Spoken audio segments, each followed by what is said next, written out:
งนี้เป็นคลื่นธรรมะจากใจส่งถึงบ้านไกลบ้านไกลฟังได้สุขใจล้ำยามดึกดื่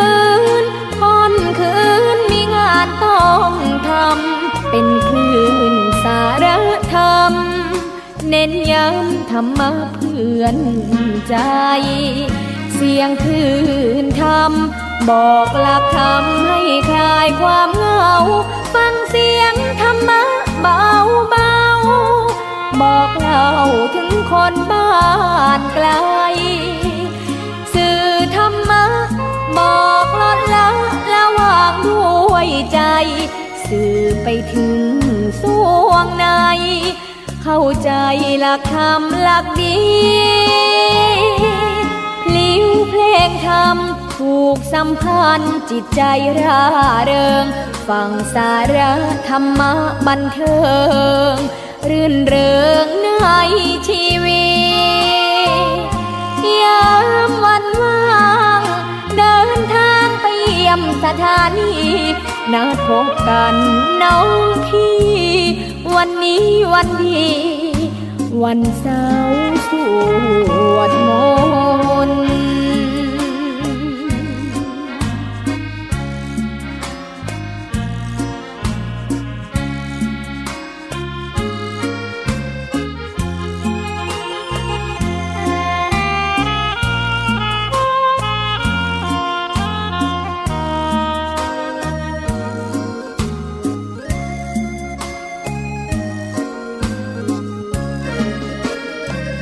เสียงคลื่นธรรมบอกหลักธรรมให้คลายความเหงาฟังเสียงธรรมะเบาเบาบอกเล่าถึงคนบ้านไกลสื่อธรรมะบอกลดละละวางด้วยใจสื่อไปถึงสวงใน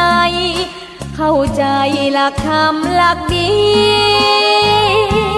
พลิ้วเพลงธรรมผูกสัมพันธ์จิตใจร่าเริงฟังสาระธรรมะบันเทิงรื่นเริงในชีวิตยามวันว่างเดินทางไปเยี่ยมสถานีนัดพบกันน้องพี่วันนี้วันดีวันเสาร์สวดมนต์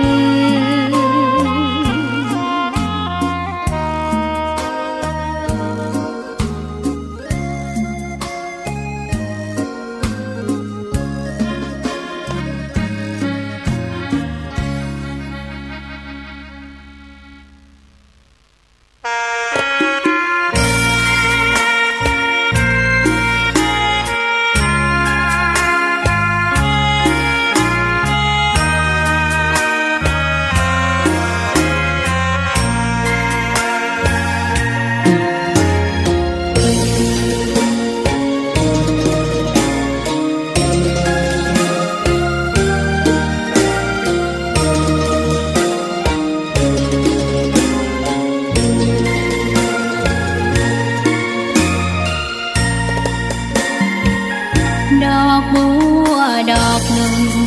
พึงใจไว้เพื่อบูชาแด่องค์พระศาสดาสัมมาสัมพุทธเจ้ามีความงามเงียบไม่เปรียบเทียบเขาเทียบเราใครมองไม่งามช่างเขาแต่เจ้าก็คือดอกบัวด้วยความสัตย์ซื่อยึดถือความดีเป็นหลักใครรักไม่รักก็ไม่จมปลักมองมัวเมื่อโผล่พ้นน้ำก็เห็นความงามในตัวไม่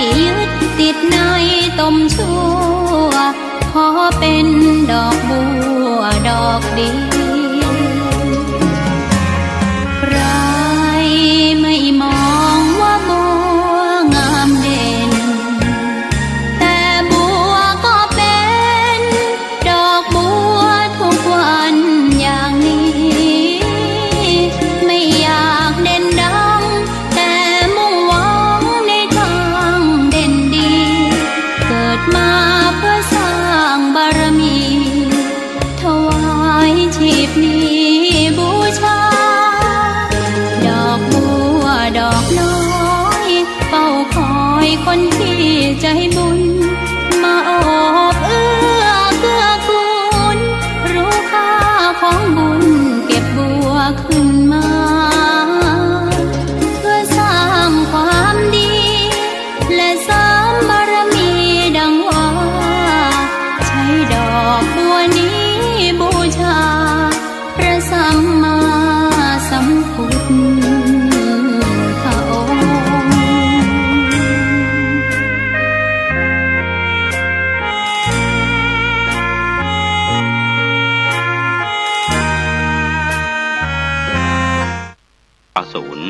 052000636-7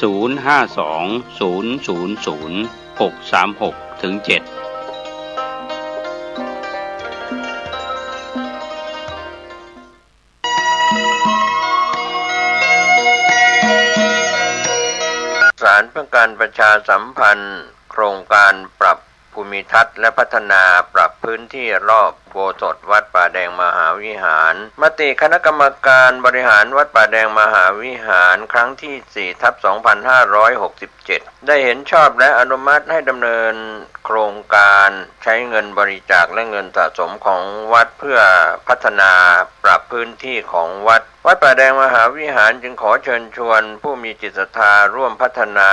เพื่อถวายเป็นพระราชกุศลถวายพระเจ้าสามฝั่งแกนและพระเทวีพระเจ้าติโลกราชพระเมืองแก้วและอดีตเจ้าอาวาสวัดป่าแดงมหาวิหารมีพระญาณคัมภีร์พระมหาสวามีโพธินันทะครูบาเจ้าศรีวิชัยพระอธิการอิ่นแก้วอรินทโรครูบาอ่องขอเชิญชวนผู้มีจิตศรัทธา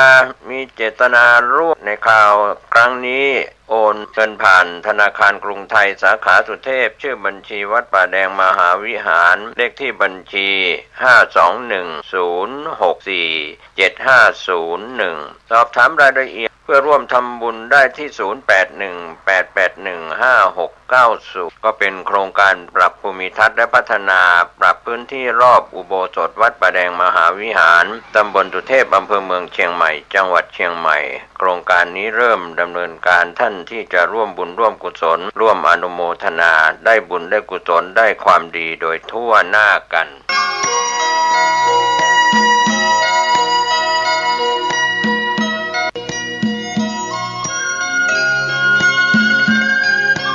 เนื่องด้วยศาสตราจารย์พิเศษท่านประเสริฐอยู่เจริญดีได้จัดสร้างสมเด็จพระเจ้าตากสินมหาราชไว้ที่พุทธมณฑลอำเภอดอยหล่อจังหวัดเชียงใหม่ขนาดเท่าวงเวียนใหญ่กรุงเทพมหานครผู้ใดสนใจร่วมทำบุญตามกำลังศรัทธาได้ที่ธนาคารกรุงไทยสาขามีโชคพลาซ่าบัญชีเลขที่66197074775ขอให้ผลบุญตามส่งให้บรรลุมรรคผลนิพพานในเวลาอันควรและหากยังไม่ถึงนิพพานเพียงใดขอคำว่าไม่มีอย่าได้บังเกิดขึ้นสาธุสาธุสาธุเนื่องด้วยศาสตราจารย์พิเศษท่านประเสริฐอยู่เจริญดีได้จัดสร้างสมเด็จพุทธาจารย์โตพรหมรังสีไว้ที่วัดรอมพระเจ้าตองอำเภอป่าตางจังหวัดลำพูนขนาดหน้าตักกว้าง16นิ้วประดับด้วยเพชรพลอยผู้ใดสนใจร่วมทำบุญตามกำลังศรัทธาได้ที่ธนาคารกรุงไทยสาขามีโชคพลาซ่าบัญชีเลขที่661-9-70747-5ขอให้ผลบุญตามส่งให้บรรลุมรรคผลนิพพานในเวลาอันควรและหากไม่ถึงนิพพานเพียงใดขอคำว่าไม่มีอย่าได้บังเกิดสาธุสาธุสาธุ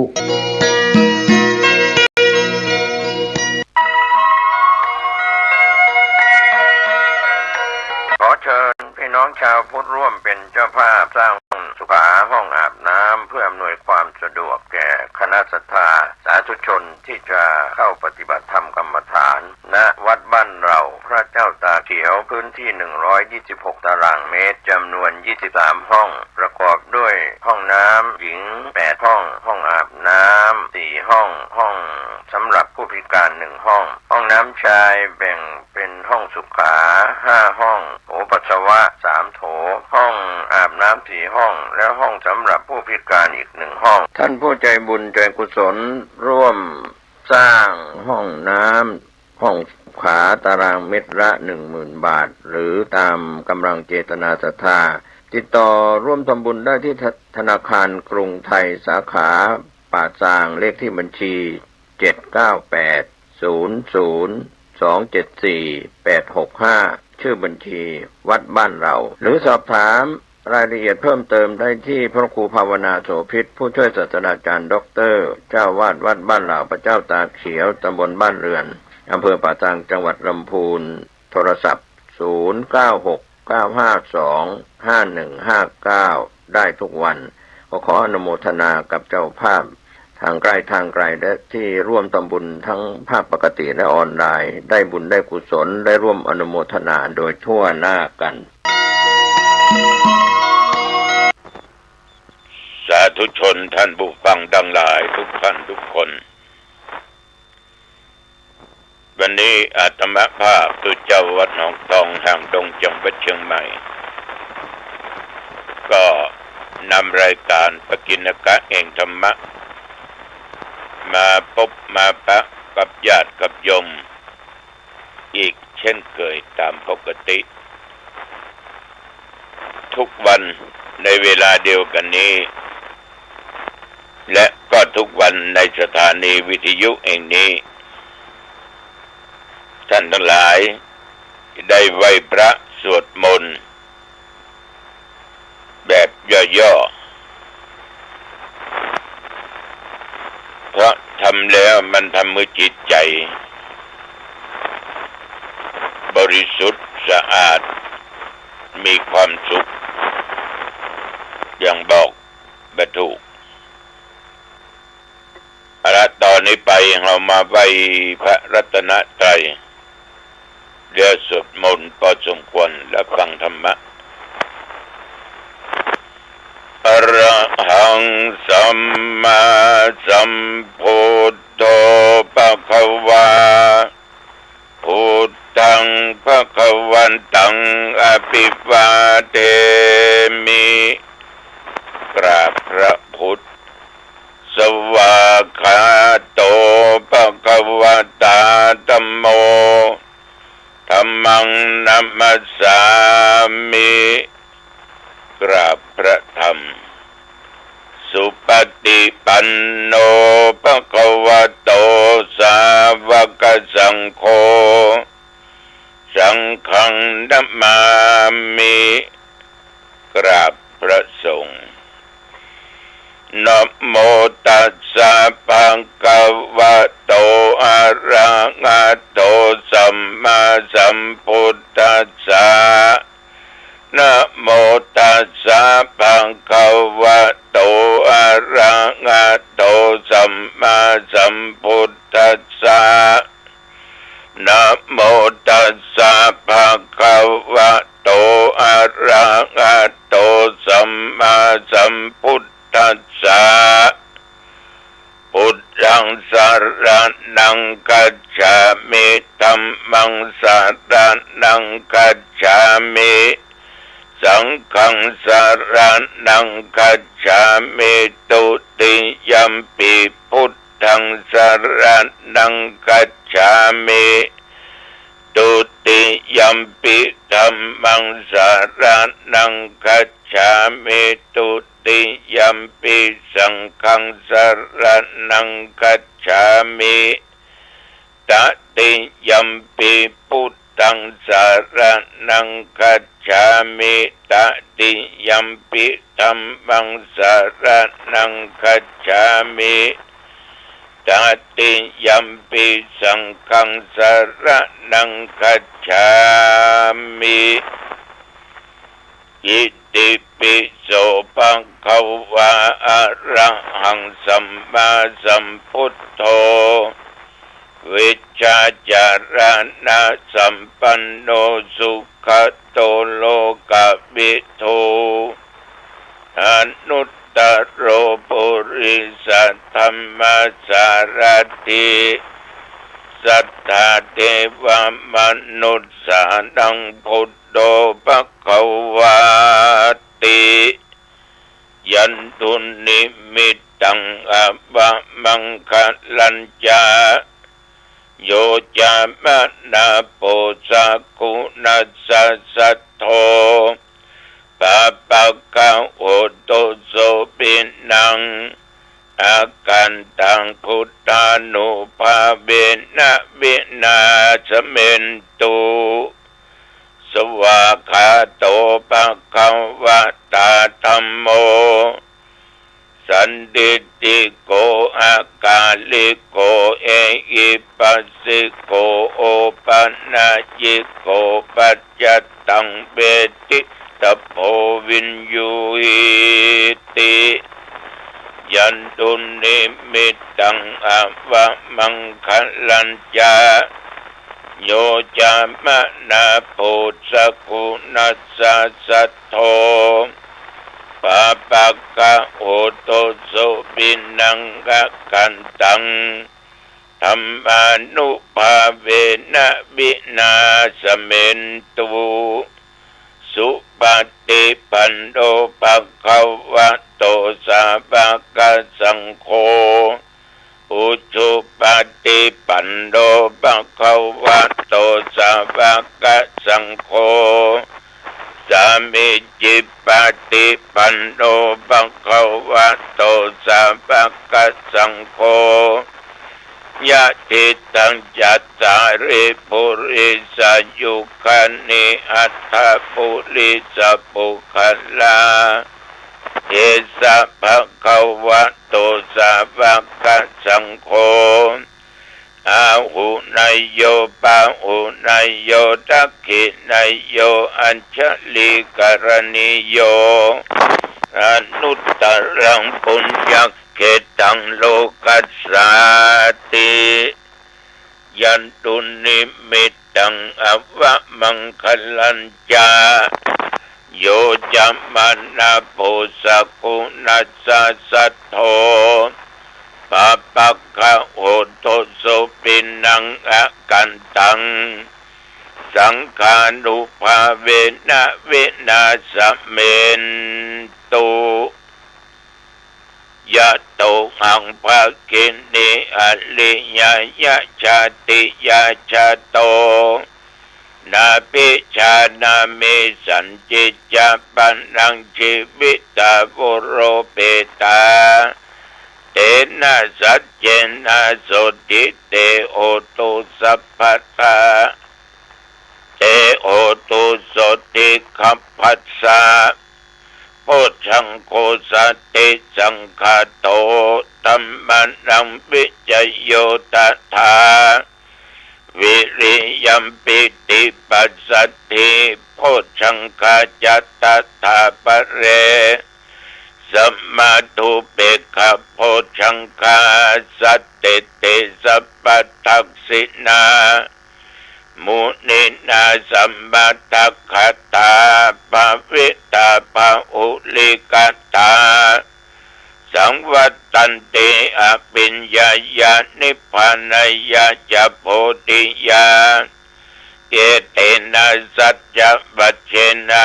โสติเตโอตุสัพพทาเอกัสสมิงสัมมาเยนะโท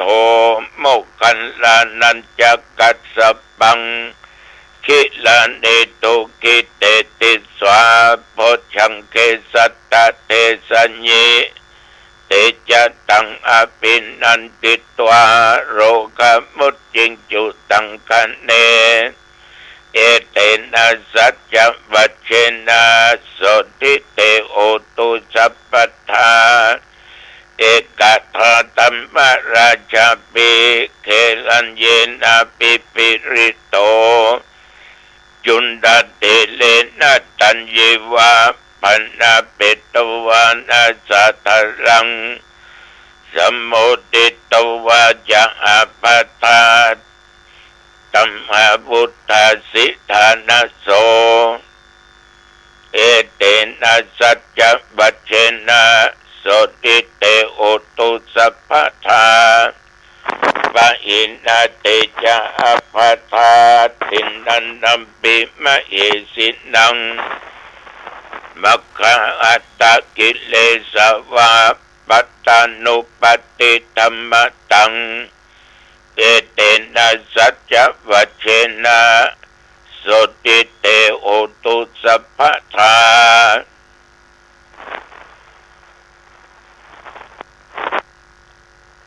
ภวัตุสัพพมังคลัง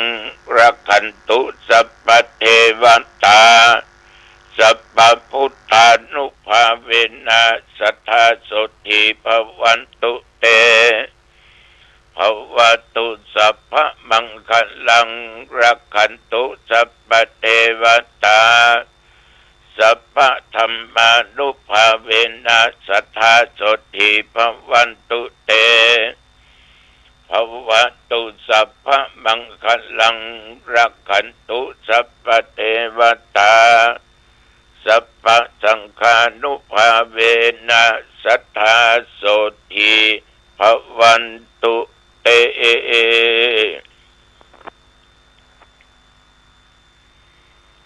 โดยบทสวดพุทธคุณธรรมคุณสังฆคุณ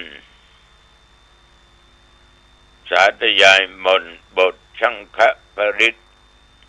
บทศักดิ์สิทธิ์เหล่านี้ด้วยจิตอันตั้งมั่นเป็นสมาธิอาตมภาพขอปัญจกปัญใจเหล่าทหารทั้งหลายที่ป้องกันชายแดนแคล้วคลาดจากภัยพิบัติอันตรายต่างๆอย่าได้มากำมากายรักษาไว้ซึ่งแผ่นดินไทยเจริญพรขอปัญโชคปัญใจอำนวยอวยพรแก่ญาติแก่โยมเท่าแก่หนุ่มกำใจยิงเด็กขาแม้แต่ตนข้าพเจ้าณโอกาสบัดนี้แม้นว่าภัยในคนใดกำลังเจ็บไข้ได้ป่วยทั้งนอกกายในกายโรคร้ายขนาดไหนหมอยาบ่หายก็ขอคุณแห่งพระพุทธพระธรรมพระสงฆ์บทโพธิสังฆปริตกำจัดโรคภัยไข้เจ็บอันหนักหนาปาป้านเหล่านั้นอันตรธานกับหายไป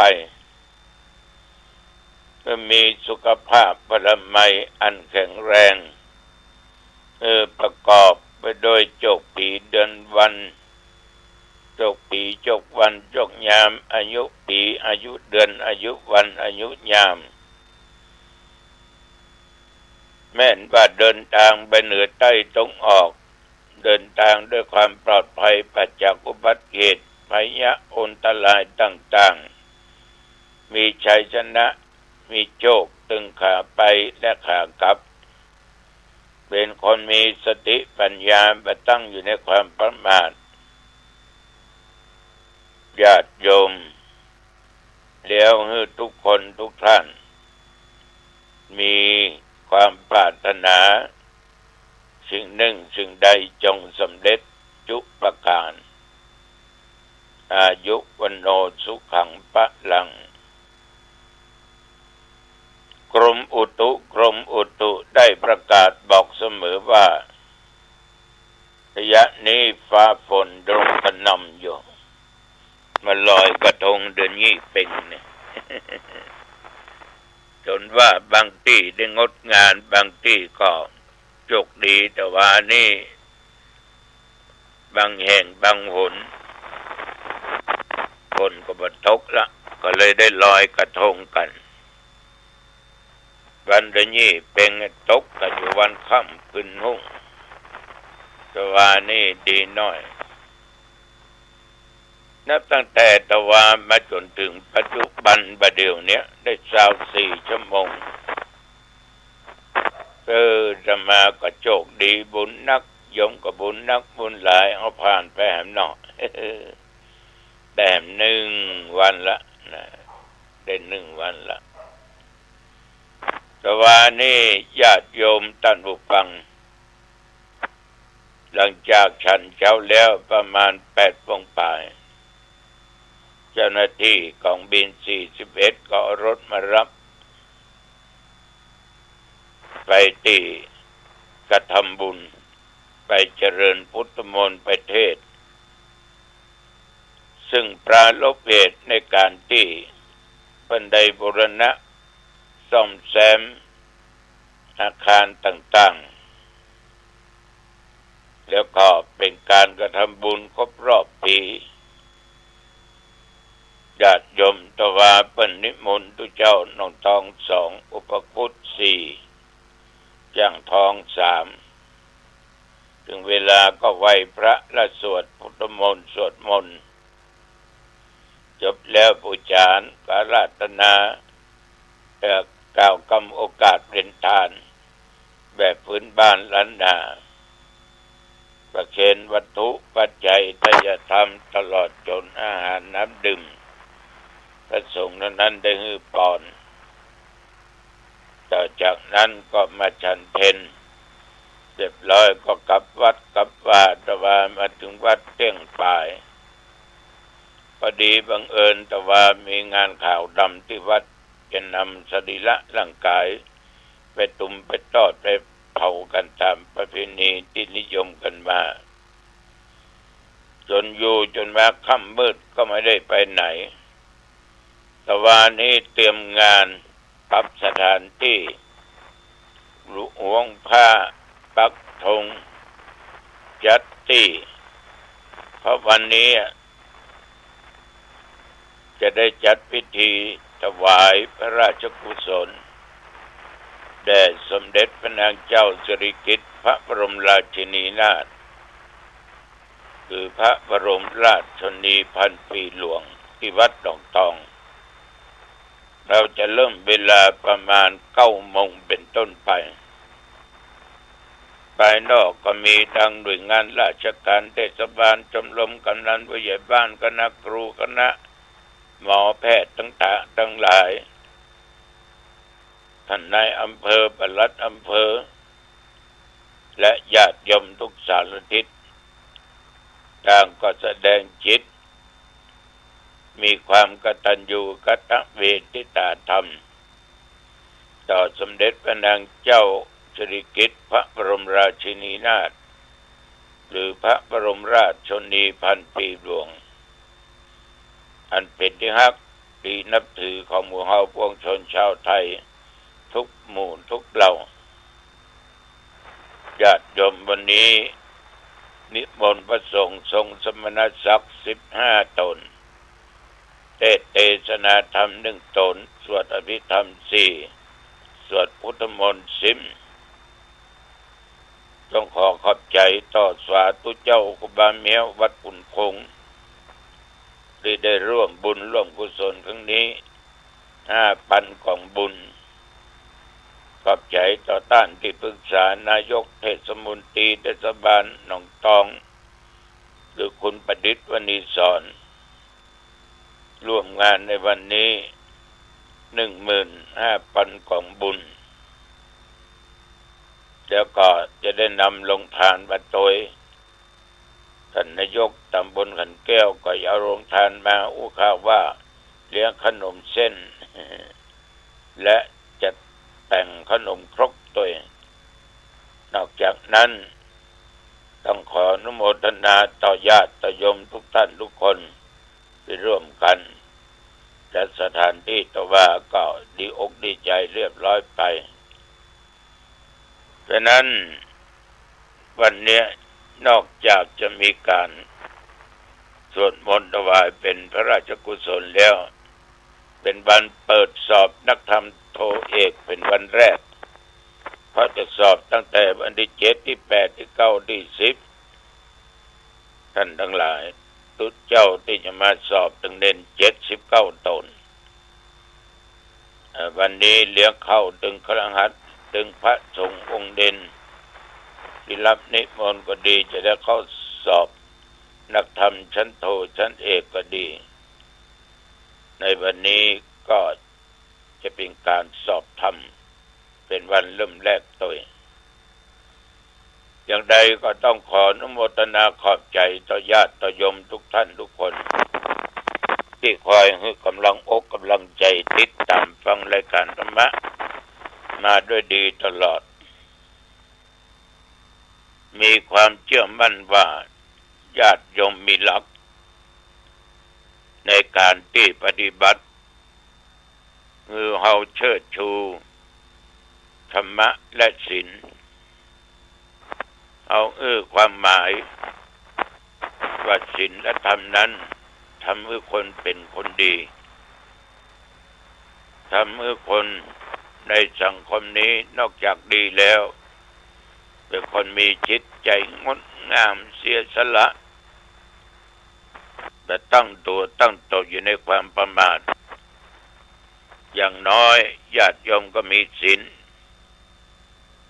ศีลนี่นะมันหอมหรอกศีลนั้นเป็นอาภรณ์นั้นประเสริฐท่านจะเปรียบไว้ว่าดอกไม้ทุกชนิดอันเป็นดอกไม้บานที่เป็นฤดูที่ยังความสุขอกสุขใจแก่คนทั้งหลายดอกไม้หลายอย่างหลายชนิดหลายสีบานสะพรั่งปวดสีกันและกลิ่นที่อยู่บนต้นก็ดีอยู่ตามดอกก็ดีบางอย่างนี่ก็หอมนักบางอย่างก็หอมน้อยบางอย่างก็บ่หอมเลยบางอย่างก็งามสีและกลิ่นหอมดอกงามสีงามญาติโยมท่านผู้ฟังทั้งหลายดูจิ้มลิ้มแม่เนาะบางต้นบางดอกงามตึงต้นงามตึงสีงามตึงใบงามตึงกลิ่นตัวเองบางอย่างนั้นก็หอมชั่วระยะ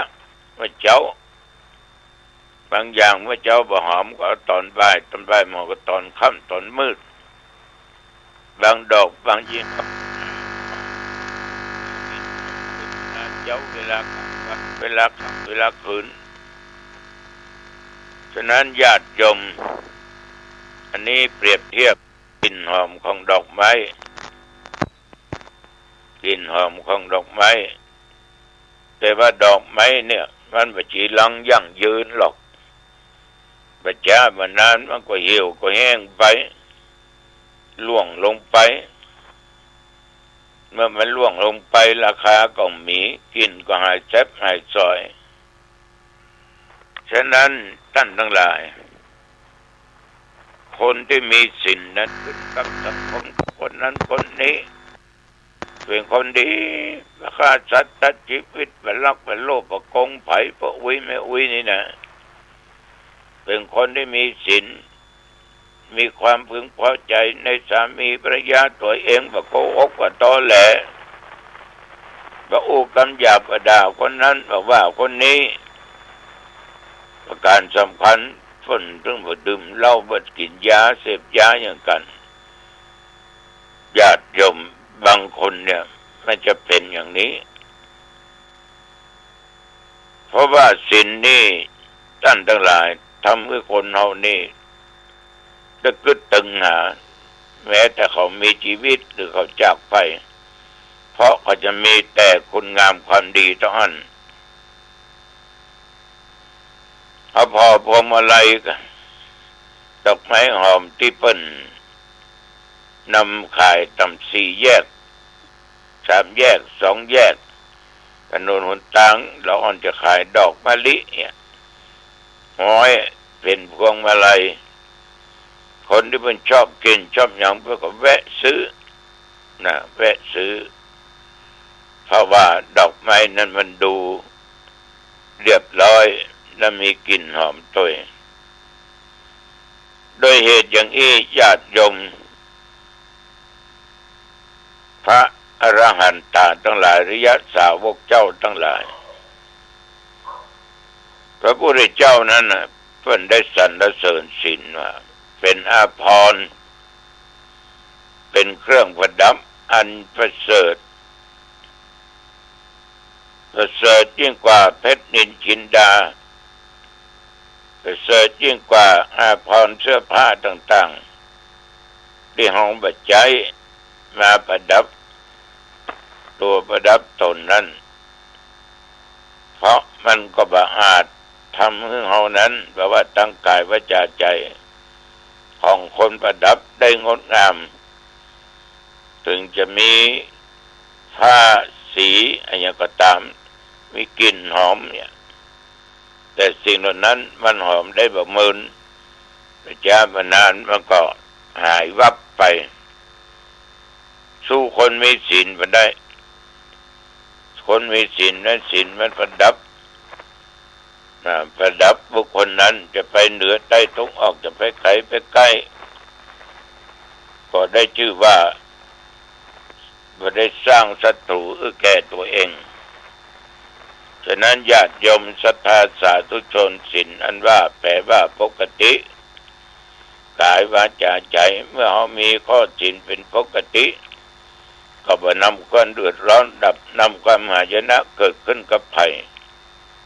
ฉะนั้นบิณฑบาตขอญาติโยมทุกคนจงมีศีลอยู่ในจิตในใจของแต่ละท่านแต่ละคนเอาละอุจาเป็นมาเป็นเวลาเป่าสมควรอายุวันโอสุขังพลังพบกันใหม่ในโอกาสหน้าเจริญพร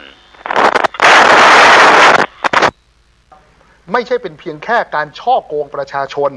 แต่เป็นศูนย์รวมของความชั่วร้ายทั้งมวลเช่นการค้ามนุษย์การหลอกเอาคนของประเทศหนึ่งมาหลอกคนของประเทศตัวเองแล้วก็มีการจัดตั้งเขาเรียกว่าสแกมคอมพาวก็คือศูนย์กักกันแรงงานสแกมเมอร์ซึ่งมีภาพออกมาเต็มที่เลยนะเกี่ยวข้องกับยาเสพติดเกี่ยวข้องกับการก่อการร้ายเกี่ยวข้องกับการฟอกเงินที่มาจากการก่อการร้ายโดยสหรัฐเนี่ยทราบว่ามีขบวนการแฮกเกอร์จากเกาหลีเหนือเอาเงินมาฟอกที่กัมพูชาอย่างเนี้ยคือมันเป็นศูนย์รวมของความเลวร้ายแล้วก็เขาเรียกว่าเม็ดเงินเนี่ยนะครับจากการสแกมเนี่ยนะในกัมพูชาเนี่ยเขาประเมินเนี่ยประมาณ400,000 ล้านบาทถึง700,000 ล้านบาทก็ประมาณ 12,500 ล้านเหรียญ US ถึง 19,000 ล้านเหรียญ US มันเยอะมากมหาศาลเฉพาะของประเทศไทยเนี่ยที่ถูกกัมพูชาหลอกเครือข่ายของกัมพูชาแล้วกันเครือข่ายในประเทศกัมพูชาแล้วกันนะครับอยู่ที่ 115,300 ล้านบาทวันหนึ่ง316 ล้านหมายความว่าพระอาทิตย์ขึ้นพระอาทิตย์ตกดินมีคนไทยถูกหลอกเงินเนี่ย316 ล้านมีสายจากโจรสายโทรศัพท์จากโจรและ SMS เนี่ยนะครับสายโทรศัพท์เนี่ย38 ล้านสายข้อความเนี่ยจาก SMS เนี่ยที่หลอกให้กดลิงก์เนี่ย130 ล้านข้อความรวมกันแล้ว168 ล้านครั้งที่โจมตีประชาชนคนไทย1คนถ้าเราคิดเฉพาะคนที่มีโทรศัพท์ประมาณ40 กว่าล้านคนใน1 ปีเนี่ยนะครับจะโดนโจมตีเนี่ยประมาณ 4-5 ครั้งแล้วอย่างนี้เป็นเรื่องปกติไหมไม่ปกติแน่มันก็นำมาสู่คำถามต่อมาว่าโอเคแล้วประเทศไทยเราจะทำอะไรในการที่จะเข้าไปร่วมมือกับนานาชาติเพื่อที่จะจัดการเรื่องของสแกมเมอร์มันก็เกิดคำถามมากมายคุณผู้ชมถ้าติดตามรายการถกไม่เถียงมาตลอดก็จะรู้ว่าเราก็พยายามหาคำตอบว่าตกลงประเทศไทยเราทำอะไรและที่สำคัญนะฮะมีคนไทยเข้าไปเกี่ยวข้องกับขบวนการนี้หรือเปล่าก็อันนี้คือคำถามใช่ไหมวันนี้นายกใช่และเป็นคำถามที่ประชาชนรอคำตอบอยู่และประเทศต่างๆก็รอคำตอบอยู่ถ้าเราติดตามข่าวจากสำนักข่าวต่างประเทศตอนนี้เนี่ยเขามีการยึดอายัดทรัพย์ดำเนินคดีกับเป้าหมายต่างๆเต็มไปหมดใช่ไหมปรินซ์กรุ๊ปเฉินจื้อและยังมีอีกหลายๆคนที่อยู่ในลิสต์ของอเมริกาก็ดีสหราชอาณาจักรก็ดีแต่วันนี้นายกให้สัมภาษณ์ก็ยอมรับบอกว่าประเทศเราเนี่ยไม่ได้เป็นศูนย์กลางสแกมเมอร์แต่เป็นฐานของการฟอกเงินหรือผ่านเงินสกปรกเหล่านี้แต่ปรากฏว่าเฮ้ยนอกจากก๊กอานเนี่ยเรายังไม่เจอก๊กอื่นเลยอ่ะเรายังไม่เจอคนไทยที่ไปร่วมสมคบคิดกับการฟอกเงินหรือการเคลื่อนย้ายเงินสกปรกไปยังประเทศที่3เลยเหรอเดี๋ยวก่อนนะเดี๋ยวก่อนนั่นท่านนายกพูดเองนะท่านนายกพูดว่าเราไม่ได้เป็นศูนย์กลางสแกมเมอร์โอเคอันนี้เราไม่ใช่ซึ่งใช่ว่าเราไม่ได้เป็นศูนย์กลางแต่เราเป็นสถานที่สำหรับการฟอกเงินในการผ่านเงินซึ่งท่านนายกก็บอกผ่านเงินหรือฟอกเงินก็ได้เพราะว่าท่านนายกก็บอกประเทศเราเนี่ยมีความน่าเชื่อถือนะครับซึ่งก็ใช่ประเทศเรามีความน่าเชื่อถือเอาง่ายๆนะครับเงินสกปรกจากกัมพูชาเนี่ยเขาไม่สามารถไปที่ประเทศสิงคโปร์ได้โดยตรงเขาก็มาฟอกผ่านประเทศไทยแล้วค่อยผ่านไปยังสิงคโปร์เพราะสิงคโปร์เขาเห็นว่าเงินตรงนี้เนี่ยมาจากไทยเขาก็คิดว่าเป็นเงินที่สะอาดก็โอเคแล้วเขาก็เอาไปปรุงแต่งผ่านอยู่ในรูปแบบของกองทุน private fund หรือกองทุนส่วนบุคคลแล้วเข้ามายึดประเทศเราผ่านการซื้อหลักทรัพย์ซื้อหุ้นต่างๆในประเทศไทยหรืออาจจะไปประเทศอื่นก็ได้เพราะว่ากองทุน private fund หรือกองทุนส่วนบุคคลที่มาจากสิงคโปร์ทั่วโลกเขายอมรับนะถูกไหมแต่สิงคโปร์เขาก็งงอ่ะแล้วจะให้เขาตรวจสอบยังไงเพราะว่าก็มาจากประเทศไทยก็น่าเชื่อถือระดับหนึ่งถ้าเราไม่ทำอะไรประเทศเราจะกลายเป็นศูนย์กลางของการฟอกเงินไม่ได้ศูนย์กลางสแกมเมอร์นะเป็นศูนย์กลางการฟอกเงินซึ่งมันก็เป็นเหมือนข่าวดีกับข่าวร้ายเหมือนกับว่าเราไม่ได้เป็นศูนย์กลางสแกมเมอร์นะแต่เราเป็นศูนย์กลางการฟอกเงินสกปรกก็เหมือนกับว่าโชคดีนะครับคุณไม่ได้เป็นมะเร็งปอดแต่คุณเป็นมะเร็งตับสภาพจะเป็นอย่างนี้ซึ่งถ้าให้เลือกเป็นมะเร็งจริงๆเนี่ยเป็นมะเร็งปอดน่าจะอยู่ยาวกว่ามะเร็งตับนะเพราะมะเร็งตับมันตายเร็วคือยังไงก็ตายทั้งคู่ใช่ตายทั้งคู่แต่อันนั้นตายเร็วอันนึงตายช้าถูกต้องไหมฮะก็คือสภาพแบบนี้คือวันนี้เนี่ยผมได้คุยกับผู้แทนจากสถานทูตแห่งหนึ่งก็แล้วเขาก็พูดเหมือนที่ผมพูดแล้วคำพูดเนี้ยไม่ได้เป็นคำพูดของผมเองเขาบอกว่าตอนเนี้ยเขามองประเทศไทยว่าเป็นพันธมิตรในการปราบสแกมเมอร์ข้ามชาติแต่ถ้าเกิดเรายังคงล่าช้าไม่สามารถดำเนินการใดๆที่เป็นรูปธรรมไม่สามารถลากคอคนไทยที่เข้าไปมีเอี่ยวเกี่ยวข้องเนี่ยเข้ามาดำเนินคดีแล้วก็ขยายผลสืบสวนสอบสวนในการยึดอายัดทรัพย์ได้เนี่ยท่าทีของเขาอาจจะเปลี่ยนมองจากเราที่เคยเป็นพันธมิตรอาจจะมองว่าเป็นหนึ่งในผู้ร่วมสมคบคิดกับเครือข่ายสแกมเมอร์ที่กัมพูชาก็ได้นี่เป็นโจทย์ใหญ่ของรัฐบาลคุณอนุทินชาญวีรกูลตั้งแต่วันแรกนะที่เราจับเรื่องนี้นะครับแล้วเราก็บอกว่านี่เป็นโจทย์ใหญ่ในการที่จะปราบปรามสแกมเมอร์เอาละเราไม่ได้เป็นศูนย์กลางสแกมเมอร์ก็จริงแต่ไปมาเนี่ยมันเหมือนกับว่าเราไปเป็นส่วนหนึ่งของกระบวนการนี้หรือเปล่าถ้าเขาเอาเงินมาฟอกในประเทศเราแล้วเราทำให้ประเทศทำให้เงินที่เป็นเทาๆดำๆเนี่ยขาวสะอาดจั๊วเราถือว่าเป็นผู้สมรู้ร่วมคิดป่ะก็เป็นผู้สมรู้ร่วมคิดเพราะมันจะทำให้การสืบสวนสอบสวนเพื่อขยายผลไปจับกลุ่มตัวการมันทำได้ยากขึ้นงั้นคำถามคือถ้าเรารู้ว่าเราเป็นอย่างนี้ปั๊บทางรัฐบาลเองนี่คุณวิโรจน์ฝ่ายค้านถูกต้องไหมฮะก็ต้องติดตามแหละทางรัฐบาลเองได้ take action อะไรที่เป็นรูปธรรมที่จะทำให้คนไทยทั้งประเทศที่ติดตามเรื่องนี้อยู่สบายใจได้ว่ารัฐบาลจริงจังกับการปราบสแกมเมอร์หรือกระบวนการสแกมเมอร์ในประเทศไทยนี่คือคำถามคุณผู้ชมครับเดี๋ยวผมขออนุญาตพักสักครู่แล้วเดี๋ยวท่านบิ๊กโจ๊กกำลังเดินทางมานะครับตอนนี้ทำไมต้องตอนนี้เพราะว่าหนึ่งนะครับผมพูดเรื่องคดีผมตั้งแต่ผมต่อสู้ในชั้นเรื่องศาลปกครองต่างๆอันนี้ผมก็ต้องสู้ไปตามขั้นตอนตามกระบวนการแต่ว่าไอ้เรื่องการเปิดเผยเส้นเงินของบิ๊กต่ออะไรต่างๆเนี่ยวันนี้ผมก็ต้องทำให้สังคมเห็นนะว่าการที่ผบ.ตร.ต่ายเนี่ยปฏิบัติกับผมเนี่ยมันเป็นการเลือกปฏิบัตินะมาเลือกปฏิบัติยังไงวันนี้เห็นไหมครับคณะกรรมการร้องทุกข์นะเขาแจ้งเขาชี้มูลแล้วเขายังให้ชี้แจงภายใน15 วันและยังขยายเวลาได้อีก1 ครั้งแต่ของผมเนี่ยไม่ต้องชี้แจงออกเลยไม่ต้องสอบให้ออกเลยทั้งที่อะไรครับ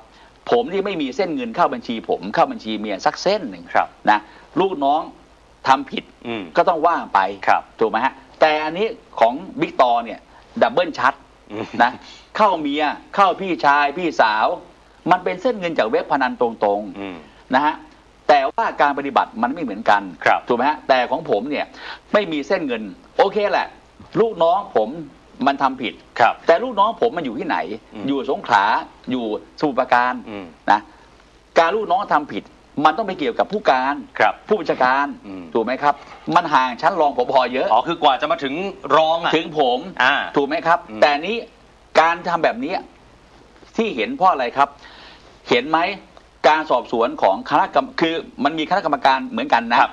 คณะกรรมการร้องทุกข์เขาใช้เวลา7 เดือนพี่เลวัฒน์บอกใช่ฮะผมถึงบอกไงว่าถ้าผบ.ต่ายเนี่ยให้คณะกรรมการสอบสวนผมเหมือนกับการร้องทุกข์มันจะเลยอะไรเลยเวลาตั้งผบ.ตร.ไงมันจะทำให้ผบ.ต่ายเป็นผบ.ตร.ไม่ได้ก็เลยต้องเอาผมออกไปก่อนถูกไหมครับนี่มันมีตรงนี้ถูกไหมครับแต่ถ้าผมไม่ใช่รองผบ.ตร.เบอร์ 1นะผมก็ไม่ถูกออกหรอกคือรองกำลังจะบอกว่าที่ทิ้งบอมตอนนี้เพราะว่าไม่ได้รับความเป็นธรรมไม่ได้รับความเป็นธรรมอย่างนี้ผมเนี่ยกำลังเดินตามหาความเป็นธรรมอยู่ถูกไหมฮะทีนี้ในระหว่างเดินตามหาความเป็นธรรมเนี่ยนะฮะไอจะหาเจอหรือไม่เจอเนี่ยผมไม่ได้ซีเรียสนะแต่เมื่อเดินตามหาความเป็นธรรมแล้วเนี่ยผมรู้ว่าผมเหมือนผมจะไล่ลมรถอ่ะผ ผมเป็นนักบริหารและนักปฏิบัติ ผมรู้ว่าผมจะไล่ลมรถตรงไหนบ้าง ครับ พอผมหินไปนิดเดียวพอผมจะไล่ให้กรตรเขาขยับเร็วหน่อย ครับ ผมก็ไล่สด ๆ ผมก็กระซิบนิดนึงว่าถ้าท่านไม่ปฏิบัติเนี่ยผมจะฟ้องอาญา157ท่าน ครับ แป๊บเดียวชี้มูลเลย เห็นไหมครับ ผมรู้ว่าผมจะกดปุ่มตรงไหนถูกไหมครับเพราะผมกดปุ่มนิดนึงก็ขยับแล้ว ครับ ถูกไหมครับเดี๋ยวผมก็จะกดปุ่มของผมไปเรื่อยเห็นว่าเดี๋ยวจะแฉอีกฮะเดี๋ยวอะไรจะแฉอีกฮะ เดี๋ยวมันจะแฉอีกถูกไหม คนบอกว่าโอ้โหระดับอดีตผบกับตำรวจ200นี่สังคมไทยตกใจและสิ้นหวังแล้วนะว่าก็อย่างนี้มีอีกเหรอฮะสมัยก่อนเนี่ยผมขึ้นไปห้องท่านต่อศักดิ์ ครับ ผมบอกว่าพี่เป็นผบแล้วเนี่ยขออย่างเดียวพี่จะแกล้งผมเลย ครับ เพราะว่าผมก็ทำงานให้พี่แล้วพี่ก็เป็นผบตรไปแล้วพี่ก็โหสิทุกคนเนี่ยรวมถึงผมด้วยผมอาจจะพลาดพลั้งไปจับลูกน้องพี่บ้างอะไรบ้างก็พี่ก็โหสิไปผมก็ช่วยงานพี่อยู่แล้วพูดอย่างนี้นะครับแต่ถ้าพี่แกล้งผมนะมันจะวกเข้าหาพี่เองผมพูดกับท่านอย่างนี้เลยนะแต่ด้วยความที่ท่านเนี่ยไม่ใช่นักกฎหมายท่านไม่เข้าใจท่านไม่ใช่นักสอบสวนท่านไม่ใช่มือสืบสวนท่านไม่เข้าใจว่าเส้นเงินมันคืออะไรนะสุดท้ายพอท่านคุยกับผมวันนี้รุ่งขึ้นก็เอาใหม่ละเล่นงานผมใหม่ละผมก็ไม่ว่าอะไรออกก็ออกถูกไหมแต่ว่าสุดท้ายเห็นไหมครับสิ่งที่ท่านเจอวันนี้วิบากที่ท่านเจอวันนี้ผมถามท่านสักคำว่าลูกน้องท่านที่ไปยุท่านมาเล่นงานผมเนี่ยเขาช่วยท่านหรือเปล่าเพราะว่าที่ผมกล้าพูดกับท่านวันนั้นเพราะผมอยากจะบอกท่านว่าของท่านมันของจริงไอ้ของผมมันปลอมนี่มั่นใจนะมั่นใจผมไอของท่านมันของแท้ของผมมันของปลอมไม่แต่ตอนอดีตผบตรอันนี้ให้ความเป็นธรรมกับท่านนะฮะแน่นอนท่านก็มั่นใจนะต่างคนต่างก็มั่นใจสังคมไทยก็งงนะตกลงเชื่อใครได้บ้างใช่ไหมฮะคืออย่างนี้จะเชื่อได้หรือไม่เชื่อเนี่ยมันอยู่วันนี้มันต้องอยู่ที่กระบวนการสอบสวนอันดับแรกก่อนวันนี้เรื่องของท่านต่อศักดิ์มันมีวินัยและอาญาผมก็วินัยและอาญานะวันนี้ปปช.อนุมีมติตั้งแต่สวนท่านต่อศักดิ์เมื่อปลายปีที่แล้วแล้วมีมติ9-0ยุติเรื่องผมว่าผมไม่เกี่ยวกับเรื่องเว็บพนันและลูกน้องผมทั้งหมดถูกไหมครับส่วนลูกน้องผมมันจะไปใช้บัญชีม้าก็ต้องผิดเรื่องบัญชีม้าหรือจะไม่ใช้บัญชีม้าก็ไม่ผิดถูกไหมครับแต่ว่าแน่นอนผมเนี่ยไม่มีอะไรเกี่ยวกับเว็บพนันยืนยันไม่มีเส้นเงินมาถึงไม่มีเส้นเงินมาถึงเอานี้อนุปปช.ยังยุติและผมถามว่าท่านต่อศักดิ์เขาเป็นใครเขาเป็นบุคคลพิเศษนะเขาเป็นน้องชายใครนะถามว่าการที่อนุปปช.มีมติ90ตั้งแต่ส่วนเขาได้เนี่ยแสดงว่ามันแบกไม่ไหวแล้วมันช่วยไม่ไหวแล้วแล้วถามว่ามีเหรอถ้าผมมีสักนิดนึงนะผมมันคนไม่มีเส้นลูกในดาบนะถ้ามีพยานหลักฐานนิดนึงนะก็ต้องตั้งแต่ส่วนผมคู่ท่านต่อศักดิ์พอจะไปเข้าคณะใหญ่กรรมการปปช2-3 ท่านมาบอกผมว่าโจ๊กเรื่องโจ๊กเอาเข้าคณะใหญ่ไม่ได้นะเพราะถ้าเรื่องโจ๊กยุตินะปปชตายเลยเพราะอะไรเพราะว่าถ้าเรื่องโจ๊กยุติเรื่องต่อศักดิ์มีมูลปปชก็เจ๊งกันดิเพราะเขาเป็นน้องใครดูดิถูกไหมผมก็ถามปปชเฮ้ยอย่างนี้จะเอาคนผิดไปรอจะเอาคนถูกไปรอคนผิดได้ยังไงสุดท้ายก็ต้องรอมาปีหนึ่งเห็นไหมครับพอปีหนึ่งผมก็พูดต่อว่าเห็นไหมครับท่านต่อศักดิ์ไม่มีถูกตั้งกรรมการวินัยเลยจนถึงยังไงครับคณะกรรมการลูกชี้มูลชี้มูลวันนี้ท่านผบตรกิจรัตน์ก็ยังไม่ตั้งกรรมการร้ายแรงอย่างนะยังเฉยอีกเพราะอะไรครับเพราะว่าตามกฎหมายเนี่ยพรบตำรวจมาตรา129ผมจำแม่นเลยนะระบุไว้ว่าผู้ที่ออกราชการไปแล้วกี่ปีถ้าออกเกิน1 ปีไม่ต้องตั้งกรรมการไม่ได้เพราะนั้นก็พยายามดึงไว้ท่านผบตรกิจรัตน์พยายามดึงไว้เกิน1 ปีเพื่อจะไม่ต้องตั้งกรรมการท่านต่อศักดิ์อันนี้ดักคอมันรู้หมดมันรู้มือกันอันนี้มีหลายกรณีมันรู้มือกันแต่ของผมเห็นเอาของผมเห็นไหมของผมเนี่ยเอาให้ออกไปแล้วนะไม่พอนะมาเรื่องข้อสอบจุฬาอีกเห็นไหมข้อสอบจุฬาผมตั้งกรรมการผมวันสุดท้าย17ตั้งกรรมการเลยเพราะว่ากลัวเลยไงที่ของไอ้โจ๊กนี่ต้องเอาให้ตายแต่ว่าของท่านต่อศักดิ์เนี่ยเห็นไหมวันนี้กรตรมีมติก็ยังให้ท่านแรกผู้ช่วยกรตรออกมาแถลงข่าวอีกว่าต้องรอกรตรส่งข้อมูลมาก่อนใช่ไหมทั้งที่เรื่องนี้นะครับมันชัดยิ่งกว่าชัด ผบตรต้องตั้งกรรมการสอบสวนวินัยร้ายแรงแล้วอะไรครับ ให้ออกเหมือนทางกับผม แต่ผมเตือนผบตรนะ ถ้าท่านไม่ทำแบบผมท่านก็เลือกปฏิบัติผมก็ต้องฟ้องท่าน157อีกอ่ะเนี่ยผมบอกว่าผมจะกดปุ่มไปเรื่อยเอาอย่างนี้ถ้าสมมติโฟนอินผบตรมานี่รองโจ๊กคุยได้ไหมฮะอ๋อท่านไม่กล้าคุยผมหรอกเหรอฮะใช่ท่านไม่กล้าคุยผมหรอกเพราะว่าท่านคือท่านละอายอ่ะจริงๆเดี๋ยวเราลองต่อเอาต่อได้เผื่อท่านรับได้เลยได้เลยเดี๋ยวลองเอาได้เลยพลเอกกิตติพันเพชรยินดีเลยแต่ท่านไม่รับหรอกไม่เพื่อความเป็นธรรมได้เลยได้ไหมได้เลยครับได้เลยเดี๋ยวลองได้เลยระหว่างนี้เดี๋ยวแป๊บหนึ่งเดี๋ยวเรื่องโพสต์ล่าสุดของคุณชูวิทย์เดี๋ยวรอแป๊บหนึ่งได้เลยสลับอารมณ์หน่อยเสียโหน่งครับไม่ได้ถามเรื่องนี้หรอกให้โทนดาวหน่อยไม่รู้เรื่องนี้จะดาวหรือเปล่าเพราะว่าคนเนี่ยสงสัยครับที่คุณอนุทินไปเซ็นเมื่อวานนี้เราเห็นละ8 ข้อโอเค8 ข้อเนี่ยก็คล้ายๆกับที่คุณอนุทินพูดก่อนหน้านั้นแล้วแหละว่ากัมพูชาต้องทำก่อนนะวันนี้ย้ำว่าเรายังไม่เปิดด่านนะข่าวลือที่บอกว่าจะไปเปิดด่านที่สระแก้วก็ยังไม่เปิดนะแต่คนบอกเฮ้ยตกลงเนี่ยมันมีดีลที่คนไทยไม่รู้หรือเปล่าเช่นดีลเรื่องภาษีนี่ตอนนี้สหรัฐเขาเปิดมาแล้วนะฮะว่าเราต้องซื้อเครื่องบินเขานำเข้าอะไรของเขาบ้างต่างๆนานาและภาษีเราจะได้ 19% บางตัว 0% อันนั้นเรื่องหนึ่งกับอีกเรื่องคือแร่หายากถามเสนงรวมๆเลยตกลงแล้วเนี่ยเราเสียเปรียบเยอะเกินไปหรือเปล่าหรือยังไงฮะเฉพาะเอาสั้นๆเฉพาะเรื่องเรากัมพูชาเนี่ยมันจบแล้วถ้าเราคุยเมื่อสักครู่ก็คือว่าเข้าไปอยู่ในซีไม่ได้ละจบละเรียบร้อยหมดละกัมพูชานี่จบปิดเกมไปแล้วก็เหลือแต่ที่สหรัฐมี2เรื่องก็คือเรื่องของแร่เอิร์ธเนี่ยเราเสียเปรียบไหมกับเรื่องภาษีมันแยกกันนะครับไอ้เรื่องที่เขาเรื่องภาษีมันมี2สเต็ปแรกนี่จบไปแล้วเรื่องตอนแรกเครื่องบินอะไรกันนะใช่ไหมนั่นมันจบไปสเต็ปแรกสเต็ปนี้คือจะตกลงเดือนธันวานี้ว่าจะลดลงให้เราไม่ได้ไหมจากการที่คุณได้แร่เอิร์ธเราเห็นไหมมันเชื่อมโยงกันแปลว่าไอ้19%นี่อาจจะลดลงอีกหรือ 0% จะเพิ่มฮะมันเป็นในเวไหนมันมีแต่ว่าเราคุยกันเพื่อไม่ได้ข้อตกลงนี้เพื่อให้เขาในผ่อนคลายเรื่องภาษีให้เราพูดง่ายซึ่งจะตกลงใหม่เดือนธันวานี้จะยังไงไม่ทราบแต่ว่าโดยทั่วไปมักจะเป็นบวกเอางี้ไว้ก่อนใช่ไหมแต่นี่ได้แร่เอิร์ธมาเนี่ยแร่เอิร์ธมันเป็นแร่ที่มันมักจะมีมลพิษประเด็นอยู่ตรงนั้นนี่แหละดังนั้นเนี่ยสิ่งที่เราจะต้องทำก็คือดูต่อไปว่ามันจะมีมลพิษไหมแต่สิ่งที่ในข้อตกลงที่ผมอ่านดูก็คือว่าเขาจะมีการถ่ายทอดเทคโนโลยีถ้าใช้เทคโนโลยีของสหรัฐก็แปลว่าจะต้องมีบริษัทไทยไปรับเทคโนโลยีจริงไหมคงไม่ใช่สหรัฐเขา100%จริงไหมมันก็ได้ประโยชน์ส่วนหนึ่งอีกส่วนหนึ่งเมื่อใช้เทคโนโลยีของ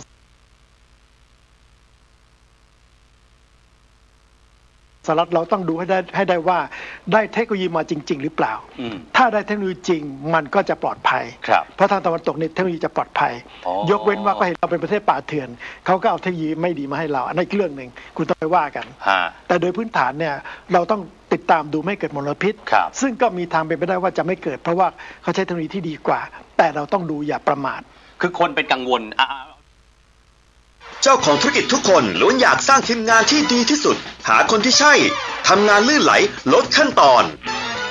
แนะนำโอดูแลทุกความต้องการแบบ All in One ด้วยแอปกว่า70แอปราคาเดียวปิดการขายรายงานบัญชีแบบจัดเต็มเพิ่มประสิทธิภาพสายการผลิตจัดการโปรเจกต์อย่างมั่นใจคุมสต็อกสินค้าแม่นยำทุกขั้นตอนง่ายขึ้นควบคุมธุรกิจได้แบบมือโปรโอดูซอฟต์แวร์ที่ใช่สำหรับธุรกิจคุณเติมความพร้อมโปรโมทรสช็อกโกแลตและกลิ่นสตรอเบอรี่พร้อมสารอาหาร18ชนิดลองเลยเอาเรื่องแร่เอิร์ธนิดหนึ่งนะครับว่าคนเป็นกังวลว่าเราเห็นตัวอย่างจากเนี่ยทางเชียงรายก็แม่น้ำกกก็ยังไม่คลายเลยอันนั้นเกิดจากตรงนั้นมันมีความไม่สงบพอมีความสงบปั๊บในทุนที่มาลงเนี่ยเขาก็ใช้เทคโนโลยีขั้นต่ำพูดง่ายคือทิ้งเลยคือไม่บำบัดเลยพูดง่ายทิ้งเลยมันก็ปลาเปลือยก็แปลสภาพเป็นสัตว์ประหลาดอะไรต่างๆแต่ถ้าของสหรัฐเนี่ยเสนงเชื่อว่าเทคโนโลยีเขาดีเหลือแต่ว่าเราต้องคุมให้มันดีจริงไงคุณอย่าไปทำเรื่องใต้โต๊ะขอร้องเถอะอย่าทำเรื่องใต้โต๊ะบางท่านพูดไปถึงขนาดที่ว่าผลประโยชน์ที่เราไปดีลกับสหรัฐหรือไปแลกเนี่ยเราเสียเปรียบมากเกินไปบางท่านขออนุญาตนะฮะเราไปขายอะไรบางท่านบอกขายชาติเลยหรือเปล่าอะไรอย่างเงี้ยเสนงว่าไงฮะเรายังไงเราต้องขายอยู่แล้วเพราะแล้วเราก็มีที่โคราชแล้วก็ที่เหมืองดีบุกเก่ายังไงเราต้องขายอยู่แล้วคนซื้อคือสหรัฐประเด็นมันก็คือว่าคุณจะขายระหว่างจีนกับสหรัฐเพราะจีนเนี่ยอยากจะได้แร่เอิร์ธทั้งหมดเพื่อจะบีบสหรัฐเราจะอยู่ในเวทีของการที่ ไปอยู่ฝั่งจีนหรืออยู่ฝั่งละเท่านั้น เพราะว่าคนที่ออกมาพูดเนี่ยคือคนฝั่งจีน ครับ เขาอยากให้เราในขายจีนเราไม่ขายสหรัฐมีแค่นั้นไม่มีอะไร เราจะไม่เสียเขาเรียกว่าการบาลานซ์ระหว่างสหรัฐกับจีนเราจะไม่ไอ้นี่ใช่ไหมฮะ คือตอนนี้จีนเข้ามาเต็มประเทศอยู่แล้วที่เราคุยอยู่ตั้งนานยังจีนทั้งนั้นใช่ไหมครับเราจะขายสหรัฐอีกสักบริษัท2 บริษัทจะเป็นอะไรไปล่ะมันไม่ค่อยมีปัญหาหรอกแล้วมันก็นิดเดียวแต่ว่าไอ้แร่เอิร์ธเนี่ยเราจะต้องชิงประโยชน์เนี่ยในเรื่องการถ่ายทอดเทคโนโลยีให้ได้มากก็คือว่าเทคโนโลยีของเราเนี่ยขาดเทคโนโลยีชิปครับเพราะว่าน้ำเราไม่สะอาดน้ำประปาเราไม่สะอาดถ้าน้ำประปาสะอาดพอเนี่ยจะทำชิปได้แล้วอเมริกาเขาอยากจะสร้างชิปขึ้นมาซึ่งเขาไม่อยากจะส่งนอกประเทศเราอาจจะต่อรองขอคุยเพิ่มนิดนึงได้ไหมให้เทคโนโลยีนี้คุณไม่ต้องเอาบริษัทคุณมาหลอกแต่คุณถ่ายทอดเทคโนโลยีในการผลิตชิปให้เราอะไรอย่างเงี้ยก็คิดเรื่องแบบนี้เพราะว่าชิปมันเป็นเรื่องของอนาคตแปลว่าก็ยังมีช่วงที่สามารถพูดคุยเจรจาต่อรองได้อยู่ใช่ ไม่ชิปจะหายใช่ไหมไม่นะชิปมันอยู่ที่เราเองเราทันเกมไหมเรามองโลกออกไหมเรามองอนาคตออกไหมถ้าเรามองเป็นเราต่อรองได้เพราะเขาอยากจะได้เพราะว่าถ้าเกิดเอาแร่ทั้งหมดไปอยู่ที่จีนเนี่ยสหรัฐลำบากดังนั้นเขาอยู่ในจุดที่เขามีความอ่อนไหวกว่าเราอาจจะได้เปรียบถ้าเราคุยดีๆแต่ไม่ใช่อะไรก็ยกให้เขาหมดไม่ใช่แปลว่าณวันนี้ยังฟันธงไม่ได้ว่าเราจะเสียเปรียบอยากต้องดูแต่ว่าคุณต้องมีความฉลาดพอจะได้ประโยชน์จากตรงนี้นะฮะรองครับทีมงานเราบอกว่าผบ.ตร.ปิดเครื่องใช่ครับเพราะว่ายังไงทั้ง2 เบอร์เลยฮะเรามี2 เบอร์โทรไปทั้ง2 เบอร์ใช่ยังไงเอางี้ถึงท่านเปิดเครื่องท่านก็ไม่กล้าคุยกับผมหรอกเชื่อผมแล้วกันอันนี้ท้าหรือว่ายังไงผมไม่ได้ท้าแต่ว่าคือเอางี้เราไปลองผบ.ตร.ด้วยกันเรานั่งทำงานด้วยกันมามันรู้มือกันนะครับแล้วสิ่งที่เขาทำกับผมเนี่ยเขารู้อยู่แก่ใจอยู่แล้วเอางี้ผมถามคำเดียวนะฮะ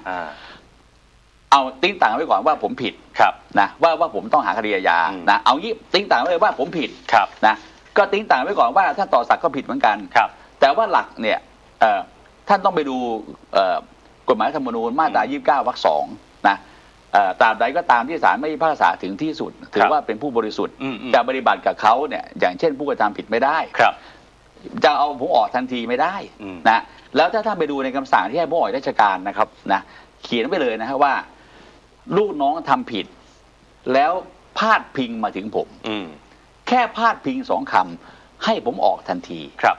คำว่าพาดพิงเนี่ยหมายถึงว่าอะไรครับมันไม่ชัดก็ต้องให้ผมชี้แจงก่อนแล้วต้องกราบเรียนนะครับว่าอย่าไปคิดเลยว่าผมผิดหรือไม่ผิดเอาตีว่าผมผิดเลยผมชั่วเลยต่อศักดิ์ก็ผิดแต่ว่าไอ้สิ่งที่กระทำกับผมให้ออกเนี่ยมันไม่เป็นธรรมแค่นั้นแหละถ้าเทียบกันคือให้ผมออกเนี่ยถามว่าอะไรครับไอ้ผมออกคนเดียวไม่เป็นไรลูกน้องชั้นประทวนจ่าดาบนะสารวัตรรองผู้กำกับออกหมดแล้วลูกเมียเขาอยู่ยังไงคือคุณทำเพื่อหวังเป้าหมายคุณเป็นผบ.ตร.อย่างเดียวแล้วคุณเล่นงานเขาหมดค้นบ้านเขาทุบบ้านเขาถูกไหมครับลูกเมียเพื่อนผมเมียลูกของผมบางคนเป็นซึมเศร้าเลยผมบอกว่าท่านทำแบบนี้เวรกรรมมันมีจริงแต่ขณะเดียวกันถ้าท่านทำกับผมนะแบบปกตินะผมน้อมรับเลยแล้วผมจะหรือว่าท่านมาบอกผมไม่ดีก็ได้ว่าโจ๊กพี่อยากเป็นผมบอกให้พี่เป็นมาเลยพี่เกษียณผมก็เหลืออีก5 ปี 6 ปีผมไม่ได้ซีเรียสแต่ว่าไม่ใช่ทำกันแบบนี้ผมยกตัวอย่างนะถ้าไปดูข่าวผู้การจังหวัดหนองคายไม่เอ่ยชื่อศาลพิพากษาจำคุก2 ปีนี่เมื่อสัก2 อาทิตย์ที่แล้วนะไม่รอลงอาญามันต้องออกแต่แค่ย้ายคือมาตรฐานในการปฏิบัติใช่กับแต่ละคนใช่อันนี้คือสิ่งที่รองกำลังจะพูดถูกไหมฮะผมพูดอยู่ว่าใครไม่โดนแบบผมไม่เข้าใจผมบอกว่าเฮ้ยผมไม่ได้ผิดนะไอ้โทษผมอาจจะผิดก็ได้แต่ว่าคำว่าอาญากับออกมันคนละเรื่องกันนะคือจะเอาคนออกสักคนเนี่ยมันเป็นเรื่องใหญ่เอางี้ผมบอกนะผมเป็นรองผบ.ตร.ดำเนินคดีเรื่องจิ้นหลิงออกหมายจับตู้ห่าวมีคนจีนเข้าไปขายยาให้ปี้วอเตอร์200 กว่าคนนะผมไม่จบแค่นั้นผมไล่ต่อไอ้คนจีน200 กว่ามันเข้ามาได้ยังไงวะนะไล่ไปมีตำรวจตม.เกี่ยวข้องตั้งแต่ยศพลโทพลตรีพันเอกชั้นประทวน100 กว่าคนผมดำเนินคดีตำรวจตม.100 กว่าคนผู้จัดการหน่วยถามผมว่าพี่โจ๊กจะให้ออกไหมผมบอกไม่ให้ออกให้เขาต่อสู้คดีไปเพราะถ้าเขาออกลูกนี้ก็เดือดร้อนคือผมถือว่าผมทำตามหน้าที่ส่วนคุณจะสู้คดีไปขึ้นศาลแสดงพยานหลักฐานถ้าคุณรอดคุณก็จบแต่ถ้าผิดก็ว่าไปถูกไหมครับแต่ไม่ใช่ไปประหารเขาก่อนถูกไหมครับและอย่างของผมเนี่ยหลักฐาน ผมในคำสั่งนะครับรามคำสั่งบอกว่าพาดพิง ครับ นะคำว่าพาดพิงมันต้องให้ผมชี้แจงเอาผมถามว่าไม่งั้นต่อไปอันนี้เส้นเงินไม่ได้เข้าบัญชีผมนะครับ ไม่งั้นต่อไปถ้าจะเตะตัดขาใคร ก็ใช้บัญชีม้าโอนเงินเข้าไปอ๋อแล้วก็ให้ออกเลยสมมุติถ้าจะแกล้งกันเพราะอย่าลืมนะหลักกฎหมายเนี่ยเขาบอกว่าสมมุติว่าเงินจากบัญชีม้าเว็บพนันเอาเว็บพนันเลยนะโอนตรงหาคุณออฟเนี่ยนะคือต้องสอบคุณออฟก่อนนะว่าคุณออฟรู้เรื่องหรือเปล่าว่าไอเนี้ยคือเงินบัญชีม้าเว็บพนันถ้าคุณออฟไม่รู้นะไม่ผิดนะเพราะนั้นมันสอบปากคำได้ผมทำคดีทุกคดีผมทำแบบนี้หมดแม้แต่คดีเป้รักผู้การเท่าไหร่มีเซียนพระอยู่คนหนึ่งนะเงินโอนบัญชีเข้าไปผมเตรียมดำเนินคดีแล้วพอสอบไปคือเราสอบครั้งแรกคุณอ๊อฟบอกให้ปฏิเสธแต่เราไปไล่รายละเอียดเส้นเงินได้สอบแบงค์ได้ว่าเขาเกี่ยวข้องจริงไหมเมื่อเขาเกี่ยวข้องถ้าคุณอ๊อฟไม่เกี่ยวข้องต้องให้ความเป็นธรรมแต่ไม่ได้หมายว่าเฮ้ยต่อไปใครจะแกล้งกันเนี่ยก็แค่เอาบัญชีม้าโอนเงินตรงเข้ามาเลยแล้วบอกพาดพิงแต่ผมเนี่ยมันไม่มีเส้นเงินเลยสักเส้นที่เข้ามาหาผมมันเป็นเรื่องลูกน้องกระทำความผิดแต่แน่นอนสังคมบอกว่าเฮ้ยแล้วลูกน้องทำผิดนายไม่รู้เลยเหรออันนี้แน่นอนแต่ว่ามันต้องสอบถูกไหมครับแต่ถ้าผมชัดเจนแบบท่านต่อศักดิ์เนี่ยนะโอ้โหตรงเข้าเมียเข้าพี่ชายพี่สาวอย่างเงี้ยแล้วเข้าในเวรนะเข้าในเวรอีกคนนึงคือมันเป็นเส้นเงินจากอะไรจากเว็บพนันตรงมาแล้วถามว่าสามีภรรยาคือบุคคลคนเดียวกันมันปฏิเสธไม่ออกแล้วผมถามคำเดียวนะเส้นเงินที่มาเข้าเนี่ยมันไม่ได้เข้าครั้งเดียวนะมันเข้าทุกวันที่5ทุกวันที่5ทุกวันที่5อย่างนี้มันเรียกว่าอะไรซวยถูกไหมแต่ของผมมันไม่มีถูกแล้วผมถามว่าผมจับเตียหุ้ยหวดนะที่ผมเคยออกบอกเลยครับที่เตียหุ้ยหวดเนี่ยเป็นบุคคลตามหมายจับจีนเป็นเจ้าพ่อสะเดาเจ้าพ่อมือใหม่สะเดาผมจับตามหมายจับแล้วผมจับเสือชื่อเจียงนะผู้ก่อสร้างเมืองชเวโกโกนะร่วมกับพันโทหม่องชิตูตอนนี้อยู่เรือนจำเนี่ยเสือจี้เจียงอยากจะให้ส่งตัวไปกัมพูชานะให้คนมาติดต่อผมจ่าย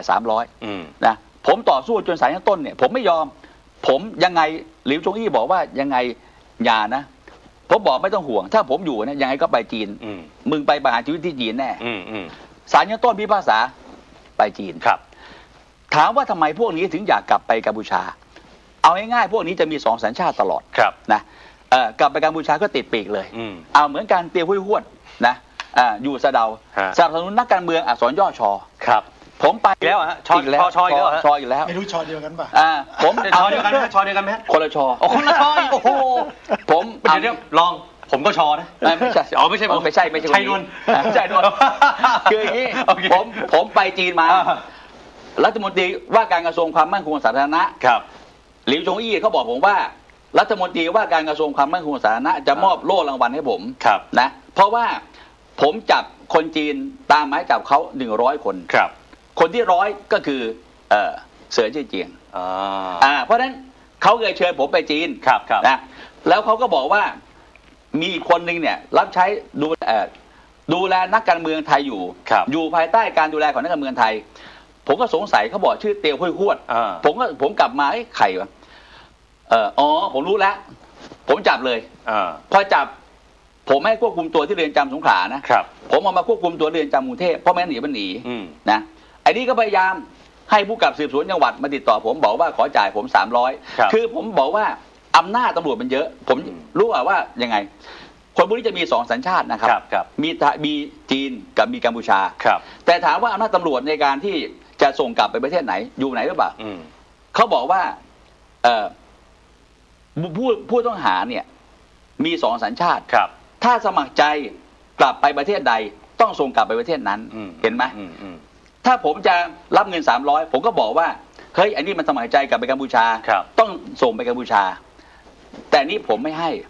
คุณต้องกลับไปจีนสุดท้ายวันนี้เตียวหุ้ยหวดเนี่ยไปจีนแล้วนะเรียบร้อยสลบคนถามบอกว่ามีคนเสนอเงินให้ลองเยอะจังเลยฮะเอาเสนอเพราะว่าหลายก้อนแล้วเนี่ยที่ฟังในรายการเนี่ยถูกต้องก็มี2 ก้อนแต่ถามว่ามันเป็นเรื่องจริงถูกไหมครับแต่ถามว่าวันนี้อยู่ๆท่านผบ.ต่อศักดิ์จะมาบอกว่าเฮ้ยผมรับเงินมินนี่3 ล้าน5 ล้านมันถ้าผมจะเอาผมเอาไปนานแล้วถูกไหมครับทีนี้ผมก็ต้องเรียนว่าไอ้ผมมันของปลอม นะแต่ท่านของแท้ ลองยืนยันว่าไม่เคยรับเงินเทารับเงินดำที่คนเสนอนะอย่างนี้ผมก็ต้องบอกว่าเราเป็นตำรวจเราผ่านโรงพักมาเราไม่มีขาวหรอกเราต้องพูดตรงอย่าไปคิดว่าโลกสวยถูกไหมครับแต่ว่าเงินชั่วๆอย่างนี้ผมไม่รับหรอกนะเงินชั่วๆเร็วๆอย่างเงี้ยผมไม่รับได้ยังไงเอาคนร้ายเข้าประเทศโอเคเอาคนร้ายมาก่ออาชญากรรมในประเทศเดี๋ยวประเด็นนี้จะได้ต่อเนื่องกับโพสต์คุณชูวิทย์ขอฟังมุมมองเสนงนิดนึงฟังเพลินเลยฮะตอนนี้ฟังแล้วเสนงคอมเมนต์หน่อยฮะก็อย่างที่ว่าเรากำลังจะถูกซื้อทั้งประเทศแล้วใช่ครับถูกต้องคุณอย่านิ่งนอนใจเราดีใจนะที่ทางอนุทินพูดเรื่องนี้เรื่องที่ว่าจะปราบแล้วขยายผลให้ดีมันจะต้องมีเรื่องฟอกเงินอย่าลืมเพราะนี่พูดในแค่สแกมเมอร์คือพูดเฉพาะกัมพูชาเฉพาะจุดเดียวเองนี้ได้ครับมันมาขึ้นที่ประเทศไทยคือฟอกเงินแล้วต้องดึงสหรัฐมาแล้วก็กวาดเรื่องฟอกเงินในประเทศให้หมดแล้วเรื่องทั้งสแกมเมอร์ทั้งฟอกเงินหรือเรื่องของไอ้ทุนพิเศษอะไรต่างๆเนี่ยจะจบได้ต้องยึดทรัพย์เท่านั้นดังนั้นเนี่ยต้องฝากเลยว่าขอให้จริงจังแล้วผมจริงๆกรรมการความมั่นคงคุยเนี่ยผมหนักใจพูดตรงๆนั่งดูแต่ละหน่วยงานแล้วผมมองตาแล้วไม่ทำไมมันไม่ค่อยไปด้วยกัน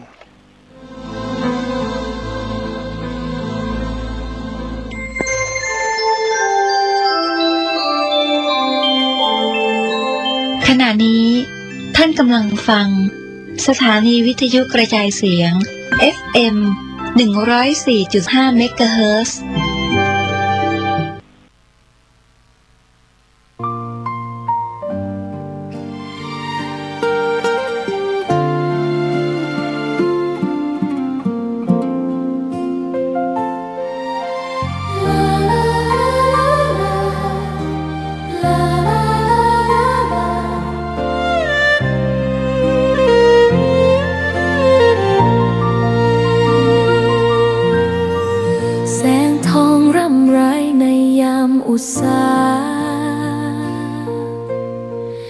ยังเห็นพระเมตตาอยู่ทุกแห่งหน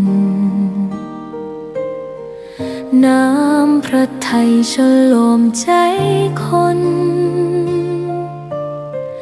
ทั่วพื้นแผ่นดินยังอบอุ่นรอยยิ้มพระพักตร์ยังส่องแสงในดวงใจไทยไม่ลืมเสียงสายลมแผ่วเบาเหมือนเอ่ยคำปลอบว่าพระองค์ยังอยู่ใกล้ขอกราบแทบบาทด้วยรักนิรันดร์น้ำตาหลั่งพลันจากใจคนไทยแม้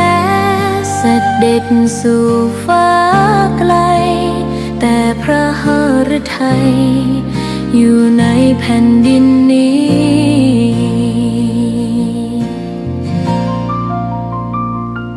สวนดอกไม้ยังบานดังวันเก่าราวกับเจ้าดอกไม้รู้ว่าพระองค์จากไป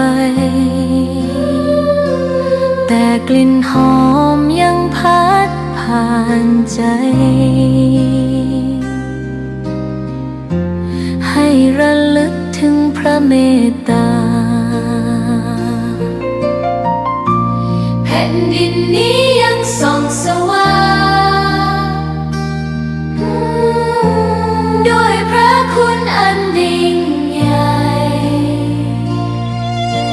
ขอเดินตามรอยเท้าแห่งพระแม่ไปด้วยศรัทธาไม่เสื่อมคลาย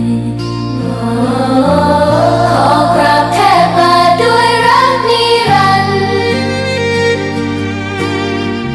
น้ำตาหลั่งพลันจากใจคนไทย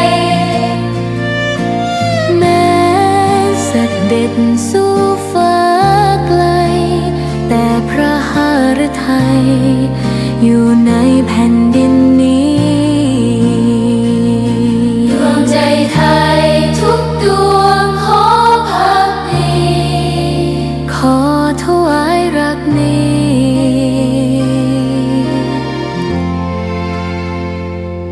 นิรันดร์ แด่พระพันปีหลวง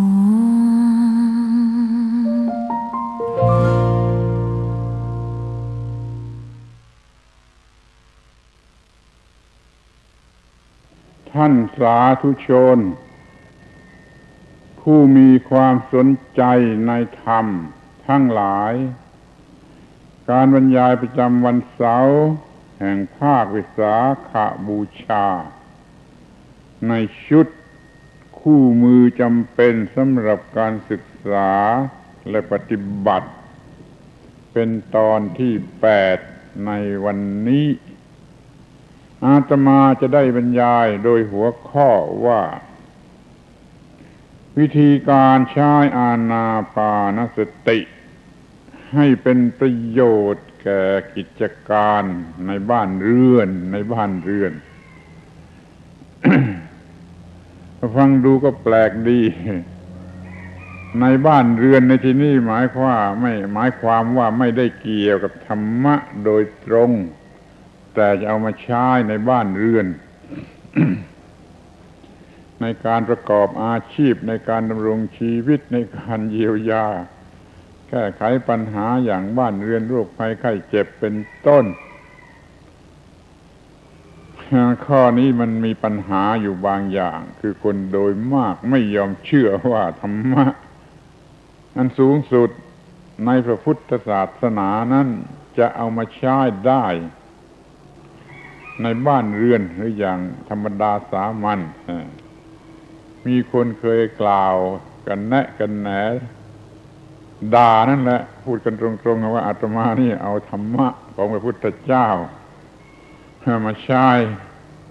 ในเรื่องบ้านเรือนซึ่งไม่ถูกหรือผิดหรือจะเป็นมิจฉาทิฏฐิไปเลยเช่นว่าอริยมรรคมีองค์8ไม่อาจจะเอามาใช้ในเรื่องบ้านเรือนมีแต่สำหรับจะไปนิพพานเท่านั้นอาตมาก็บอกว่าโอ้ยิ่งกว่านั้นอีกโพชฌงค์7ที่ทำให้ตรัสรู้นั่นแหละเอามาใช้ในบ้านเรือนทำไร่ทำนาก็ได้นี่ก็ได้พูดกันมาเดี๋ยวนี้ค่อยยังชั่วคือลดผู้คัดค้านลงไปได้มากเดี๋ยวนี้ก็ยังจะพูดต่อไปว่ามันใช้ได้อย่าได้เข้าใจไปถึงว่าไอ้ธรรมะชั้นสูงที่ไปบรรลุมรรคผลนิพพานนั่นจะมาใช้ในประโยชน์ทั่วไปไม่ได้เอามาใช้ได้ดูเองเถิดความเพียรหรืออิทธิบาทหรือพละหรืออินทรีย์เหล่านี้ซึ่งเป็นโพธิปักขิยธรรมนั่นแหละเอามาใช้ได้ที่บ้านที่เรือนแม้จะทำไร่ทำนาถ้าประกอบไปด้วยธรรมเหล่านี้แล้วก็ทำได้ดีมีผลดี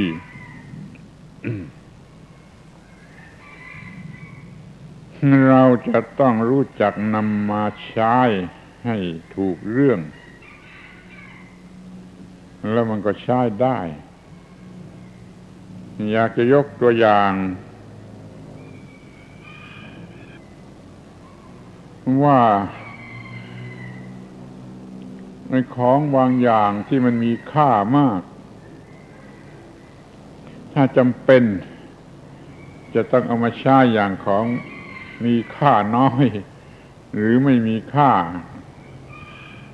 มันก็ได้เหมือนกันทำไมจะไม่ได้สมมติว่าเพชรพลอยแพงมากเราจะเอามาใช้เป็นกระสุนยิงหนังสติ๊กไม่ได้เลยถ้าเอามาใช้มันก็ได้ทำไมมันจะไม่ได้อาจจะว่าจะเอามาใช้หรือจะไม่เอามาใช้แต่นั่นแหละหรือว่าทองคำนี่ถ้าไม่มีเหล็กก็มาจะเอาใช้ทำลูกกระสุนบรรจุกระบอกปืนยิงคนได้หรือไม่ได้มันก็ได้เหมือนกันนี่จะต้องรู้ไว้ว่าถ้ารู้จักใช้แล้วมันก็ใช้ได้กว้างขวางนะเพียงแต่ว่ามันไม่จำเป็นที่จะต้องใช้หรือมันสงวนไว้ใช้อย่างอื่นดีกว่า แต่เดี๋ยวนี้ถ้าจำเป็นนะมันก็ต้องใช้ได้สำหรับอานาปานสตินี่เอามาใช้ได้อย่างไม่ฝืนความรู้สึกหรือไม่ฝืนเหตุผลอะไรเลย เอาเรื่องอานาปานสติมาใช้กับกิจการบ้านเรือนทั่วไปกี่เรื่องก็ได้เดี๋ยวจะได้บรรยายกันไปตามลำดับ เอาเรื่องไปนิพพานมาใช้ในการทำนาก็ได้อย่าว่าจะเรื่องอานาปานสติส่วนหนึ่งเลยโพชฌงค์7ธรรมวิสติธรรมวิจยะวิริยะปีติปัสสัทธิสมาธิอุเบกขา7ประการนี้มาใช้เรื่องทำนาก็ได้ว่ากันย่อๆว่าสติข้อแรกระลึกถึงเรื่องที่จะต้องทำนาจะต้องหาน้ำหาท่าหาข้าวหาพืชหาอะไรต่างๆให้ระลึกก็เลือกเป็นธรรมวิจยะเลือกที่ดีที่สุดที่เหมาะสมที่สุดมันก็ใช้ความเพียรทำลงไปแล้วก็มีปีติ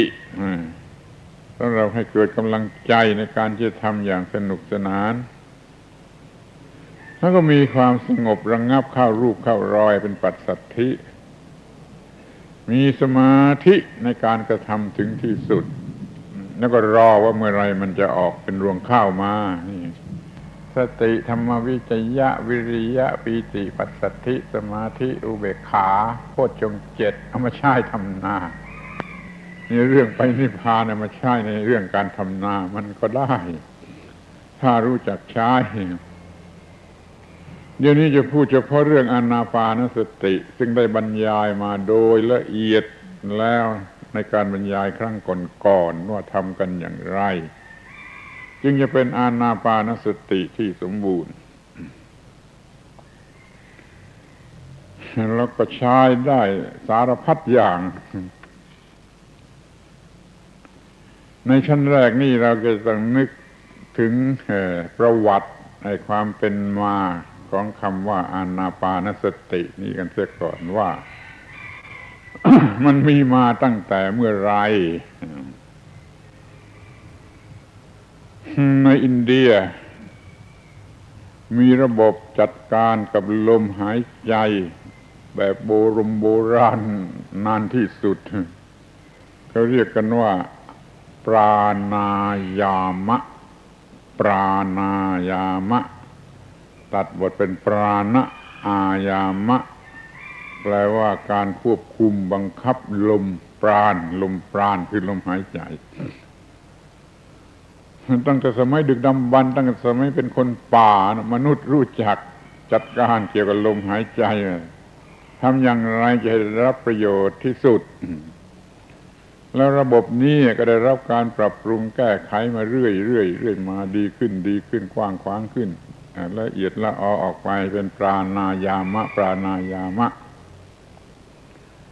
ขั้นมาเป็นลัทธิธรรมะลัทธิศาสนาก็ใช้เป็นเบื้องต้นของการทำสมาธิควบคุมลมหายใจเป็นเบื้องต้นของการทำสมาธิโดยการทุกลัทธิแม้ว่ามันจะต่างกันโดยวิธีเล็กๆน้อยๆแต่ใจความมันเหมือนกันคือการควบคุมลมหายใจให้เกิดผลตามที่เราต้องการนั่นอย่าเข้าใจว่ามีแต่ในพุทธศาสนาในลัทธิโยคะโยคีลัทธิใดๆก็ตามก็ใช้ปราณายามะเป็นพื้นฐานเป็นหลักการพื้นฐานหรือว่าเป็นบุพภาค แห่งการกระทำนี่เรียกว่าเรื่องลมหายใจนี่รู้จักกันมาแต่ดึกดำบรรพ์รู้จักใช้เป็นประโยชน์เท่าที่จะทำได้จนมากลายเป็นเรื่องทางธรรมทางศาสนาเป็นสมาธิที่เป็นบาดฐานของวิปัสสนาจนกระทั่งเป็นตัววิปัสสนาเสียเองเป็นอานาปานสติสูงสุดเป็นวิปัสสนาเสียเองก็รู้ธรรมะอันสูงสุดได้นี่เรียกว่าการใช้ระบบลมหายใจให้เป็นประโยชน์นี่ได้ใช้กันมาแล้วตั้งแต่ต่ำที่สุดจนถึงสูงสุดโดยเฉพาะในพระพุทธศาสนาเป็นอานาปานสติ16ขั้นแล้วก็ได้ผลเป็นมรรคผลนิพพาน ดังที่ได้บรรยายมาแล้วโดยพิสดารทีนี้เราก็จะต้องมาดูกันบ้างในแง่ของธรรมชาติล้วนๆธรรมชาติล้วนๆลมหายใจมันเกี่ยวข้องกันกับระบบกลไกต่างๆในร่างกายการจัดการลงไปที่ลมหายใจมันจะมีผลเนื่องกันไปถึงอะไรก็ได้ที่เรียกว่ามันเนื่องกันแล้วก็มากมายเสียด้วย ลมหายใจนะมันจะขับไล่ความรู้สึกเลวร้ายใดๆออกไปได้เมื่อกลัวขึ้นมาคอยลองหายใจแบบอานาปานสติช้าๆละเอียดเดี๋ยวมันจะขับไล่ความกลัวให้หายไปหรือว่ามันประมาจนทำอะไรไม่ถูกก็กำหนดลมหายใจดีๆถ้าไม่ถูกต้องตามวิธีเดี๋ยวความประมาก็จะหายไปอาตมาได้เห็นเป็นครั้งแรกแล้วก็สะดุดตาแล้วก็ติดใจจำได้กระทั่งวันนี้คือนักพรตญี่ปุ่นนักบวชญี่ปุ่นคนหนึ่งเขาเชิญมาบรรยายปาฐกถาเรื่องพุทธศาสนาในประเทศญี่ปุ่นที่สามัคคยาจารย์ยุคเก่าๆแกออกมาแกขึ้นไปบนเวทีไปยืนนิ่งอยู่ที่หน้าไมโครโฟนนิ่งอยู่นี่สงสัยนี่แกทำไมแกจึงนิ่งมันก็เป็นบ้าอย่างนี้ตั้ง 2-3 นาทีจะตั้ง5 นาทีแล้วจึงค่อยพูด เห็นได้ชัดว่าเป็นการสำรวมที่ดีที่สุดแล้วก็พูดได้ดีที่สุดเนี่ยความประมาท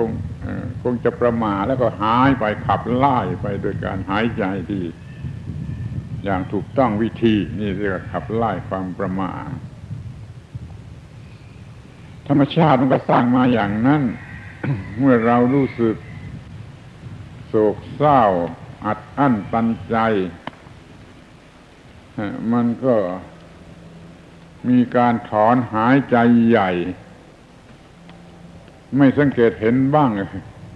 การถอนหายใจใหญ่นะมันถอนได้เองนะมันเป็นได้เองนะเมื่อสิ่งต่างๆมันขัดข้องในภายในร่างกายมันก็จัดการของมันเองถอนหายใจใหญ่ให้ยาวให้คล่อง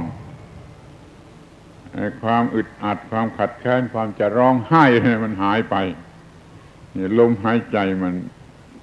มันช่วยแก้กันได้อย่างนี้ดังนั้นเกี่ยวกับสุขภาพอนามัยมนุษย์โบราณจึงได้รู้เรื่องนี้มากใช้ลมหายใจแก้ปัญหาในการเป็นอยู่อย่างสบายหรือจะให้เด็กมันจะร้องไห้หรือเด็กมันจะสะอึกนี่เอาให้มันหายใจยาวๆหายใจแบบอานาปานสติเดี๋ยวมันก็หายมันก็สบายรู้เรื่องธรรมชาติสร้างกันมากำหนดกันมาอย่างนั้นถ้าว่าเลือดมันออกมากหายใจให้ละเอียดบังคับลมหายใจให้ละเอียดค่าเลือดมันก็จะออกน้อยหรือบางทีมันอาจจะหยุดไปเลยนี่เรียกว่าเขารู้เรื่องลมหายใจกันมาตั้งแต่ดึกดำบรรพ์ตั้งแต่มนุษย์ยังจะเป็นคนป่าอยู่ก็ได้บังคับลมหายใจโดยวิธีต่างๆสืบกันมาจนถึงยุคพระพุทธเจ้านี่เรียกว่าใช้กันทั่วไปหมดใช้เป็นการอิทธิฤทธิ์สมาธิเหาะเหินเดินอากาศอย่างพวกยักษ์พวกมารในหนังสือเรื่องจักรวงนี่บริกรรมคาถาแล้วก็เป่าไป3 คาบ ลุกขึ้นรบได้อีกใครไม่เคยอ่านบ้างในหนังสืออย่างนี้ นี่มันเกี่ยวกับลมหายใจทั้งนั้นเป็นมนต์ขับไล่ความขี้ขลาดความไม่กล้าหาญความไม่สง่าผ่าเผยความไม่ต่างๆเนี่ยขับไล่ออกไปทีนี้เราจะมาใช้ในการทำงานในหน้าที่พอเหนื่อยขึ้นมาลองหายใจยาวถอนหายใจยาวมันก็หายไถนาเหนื่อยก็มาแล้วลองหยุดถอนหายใจยาวสักพักก็หายนี่ทำการทำงานหรือว่าจะทำอะไรให้ดีก็ถอนหายใจยาวนึกอะไรไม่ออกเรื่องที่เคยจำได้นึกไม่ออกเราก็ถอนหายใจยาวนั่งทำสมาธิถอนหายใจยาวเดี๋ยวก็นึกออกเลยมันเป็นการปรับระบบต่างๆภายในร่างกายให้มันเข้ารูปให้มันถูกต้องหน้าที่การงานจึงใช้กันทั้งในทางศาสนาและทางไสยศาสตร์อานาปานสติของพวกอื่นก็มีไม่ใช่มีเฉพาะของพวกพุทธจนกระทั่งมันกลายเป็นไสยศาสตร์เวทมนต์คาถาการไล่มนต์นี่ก็ต้องบังคับลมหายใจก็ต้องพ่นไปเป็นคาบให้ถูกต้องตามกฎเกณฑ์มันก็ได้ผลเป็นเรื่องทางจิตใจนี่เป็นเรื่องธรรมชาติเกี่ยวข้องกับธรรมชาติมาแต่ดึกดำบรรพ์จงรู้จักลมหายใจว่ามันเกี่ยวข้องกับระบบประสาทความรู้สึกความคิดความนึกกลไกต่างๆในร่างกายตับไตไส้พุง มันก็เกี่ยวข้องกับลมหายใจ พูดแล้วมันก็ว่ามันแกล้งพูด ถ้าคุณถ่ายไม่ออกจะเบ่งก็ต้องปรับปรุงลมหายใจให้เหมาะพอเหมาะแล้วก็เบ่งก็อุจจาระก็ออกมานี่มันก็ใช้ลมหายใจให้เป็นประโยชน์แก้ปัญหาได้ไปเสียทุกสิ่งทุกอย่างทำไมไม่ขอบคุณปราณายามะคือการบังคับลมหายใจกันเสียให้ถูกต้องยิ่งรู้จักมากเท่าไรก็ยิ่งใช้เป็นประโยชน์ได้มากเท่านั้น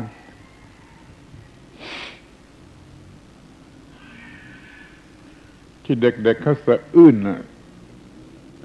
นร้องไห้สะอื้นนั่นจำเป็นที่สุดที่จะต้องทำอย่างนั้นเพื่อขับไล่อารมณ์ร้ายขับไล่ความผิดปกติให้มันเข้ารูป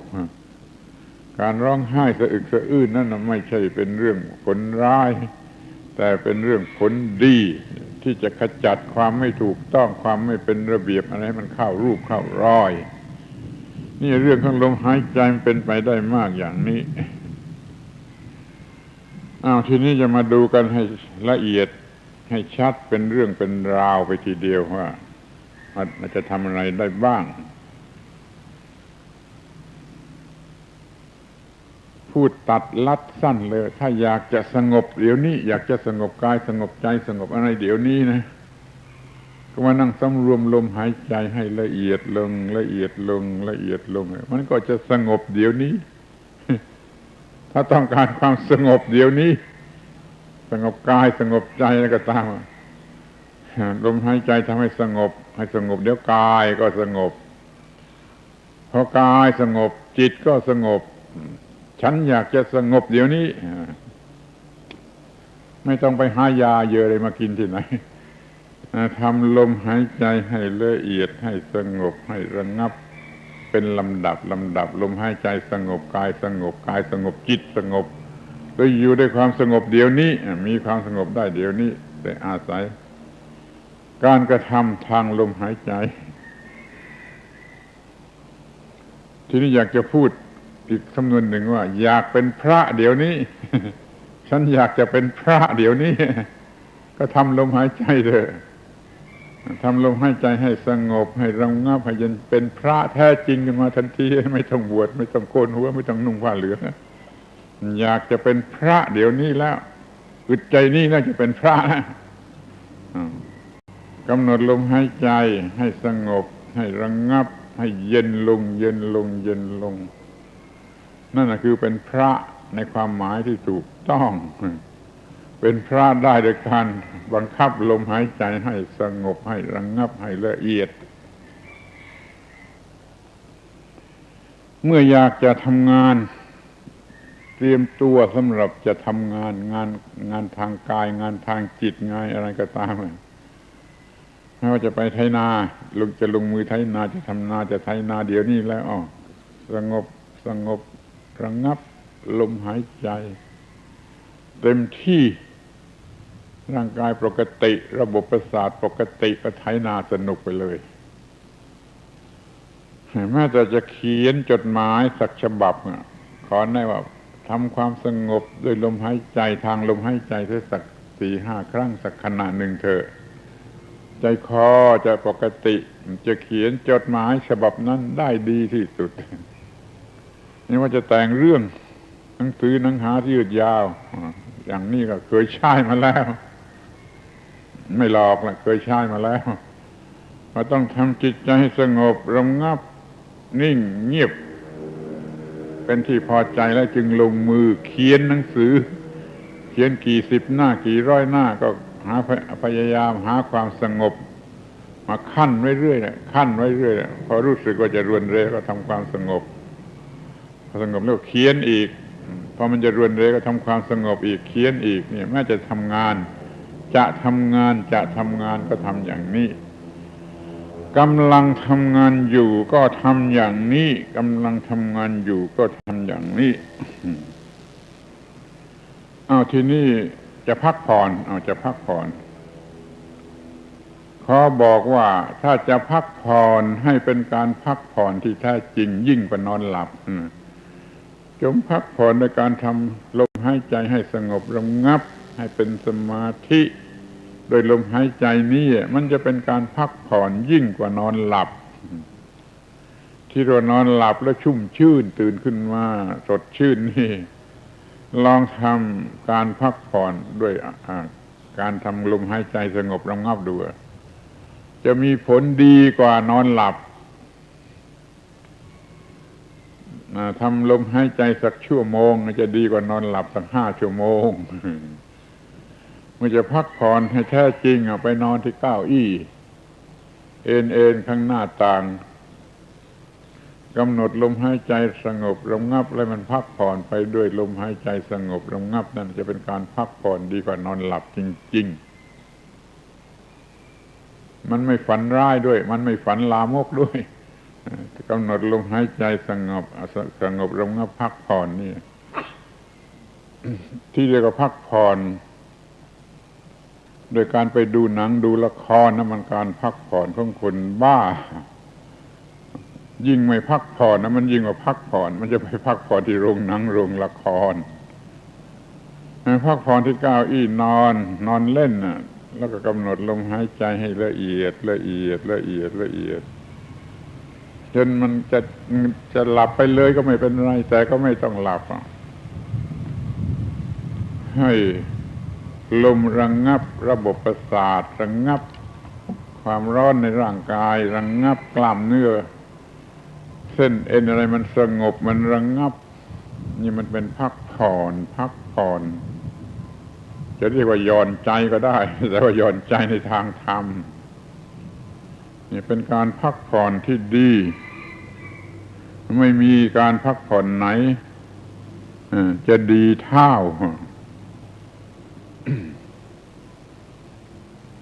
อย่าพักผ่อนในการไปดูหนังดูละครหรือร้องเพลงหรือเต้นรำหรือป่วยการ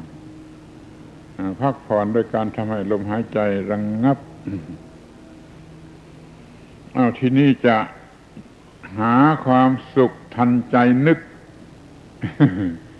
หาความสุขให้ได้ทันใจนึกทันทีเดี๋ยวนี้ทีนี่ทำอย่างไรจะไปหาอะไรมากินมาดื่มมาป่วยการเป็นสุขที่นี่เดี๋ยวนี้ทันใจนึกก็ทำอานาปานสติให้ลมหายใจระงับให้ร่างกายระงับประสาทระงับ มีความพอใจในความระงับและจะเป็นสุขได้ในเวลา 2-3 นาทีทันใจที่นี่และเดี๋ยวนี้ขอยืนยันว่าเป็นสิ่งที่ทำได้รับประกันขอให้ไปลองดูเลยขอให้ทำให้จริงๆสักหน่อยเท่านั้นแหละจะหาความสุขที่นี่ทันทีเดี๋ยวนี้ไม่ต้องไปหายาเสพติดไม่ต้องไปหาบุหรี่ไม่ต้องไปหาอะไรที่ไหน อาศัยการทำจิตให้สงบระงับโดยทางร่างกายระงับโดยทางลมหายใจระงับลมหายใจระงับกายและระงับจิตไปถึงที่สุดเป็นสุขพอใจที่นี่และเดี๋ยวนี้นี่เรียกว่าจะมีความสุขกันที่นี่เดี๋ยวนี้มันก็ทำได้หรือเมื่อพบโชคร้ายที่เขาเรียกกันว่าโชคร้ายความกลัดกลุ้มอะไรเข้ามาความวิตกกังวลหวาดเสียวอะไรเข้ามาได้รับข่าวร้ายได้รับโทรเลขข่าวร้ายได้รับเรื่องร้ายกล่าวกับลูกหลานหรือทรัพย์สมบัติเกียรติยศชื่อเสียงเงินทองก็เหมือนกันทำให้จิตใจปั่นป่วนเหมือนจะบ้าอยู่แล้วจงระงับมันขับไล่มันไปด้วยระบบอานาปานสติอย่างที่เคยฝึกมาแล้วอย่างที่เคยบรรยายมาแล้วความรู้สึกเลวร้ายนั่นจะหายไปจะไล่ความรู้สึกเลวร้ายเนี่ยเรียกขับผีปีศาจออกไปด้วยระบบอานาปานสตินี่เห็นไหมว่ามันเป็นเรื่องที่นำมาใช้ ในเรื่องบ้านเรือนในเรื่องเกี่ยวกับบ้านเรือนแล้วมีประโยชน์ที่นี่ก็อยากให้เป็นมากกว่านั้นให้เป็นมากกว่านั้นไปในอีกกว่านั้นมากกว่านั้นไปอีก เราอยากให้เด็กในท้องได้รับประโยชน์ถ้าแม่ของมันไม่โง่ถ้าแม่ของมันรู้จักทำอานาปานสติทำอานาปานสติบ่อยๆเถอะเด็กในท้องก็จะได้รับประโยชน์จะได้รับความสุขความสบายเด็กในท้องก็จะมีสุขภาพอนามัยดีจะได้เป็นเด็กที่คลอดออกมาปลอดภัยแข็งแรงเข้มแข็งเฉลียวฉลาดถ้าแม่ผู้อุ้มท้องรู้จักทำอานาปานสติ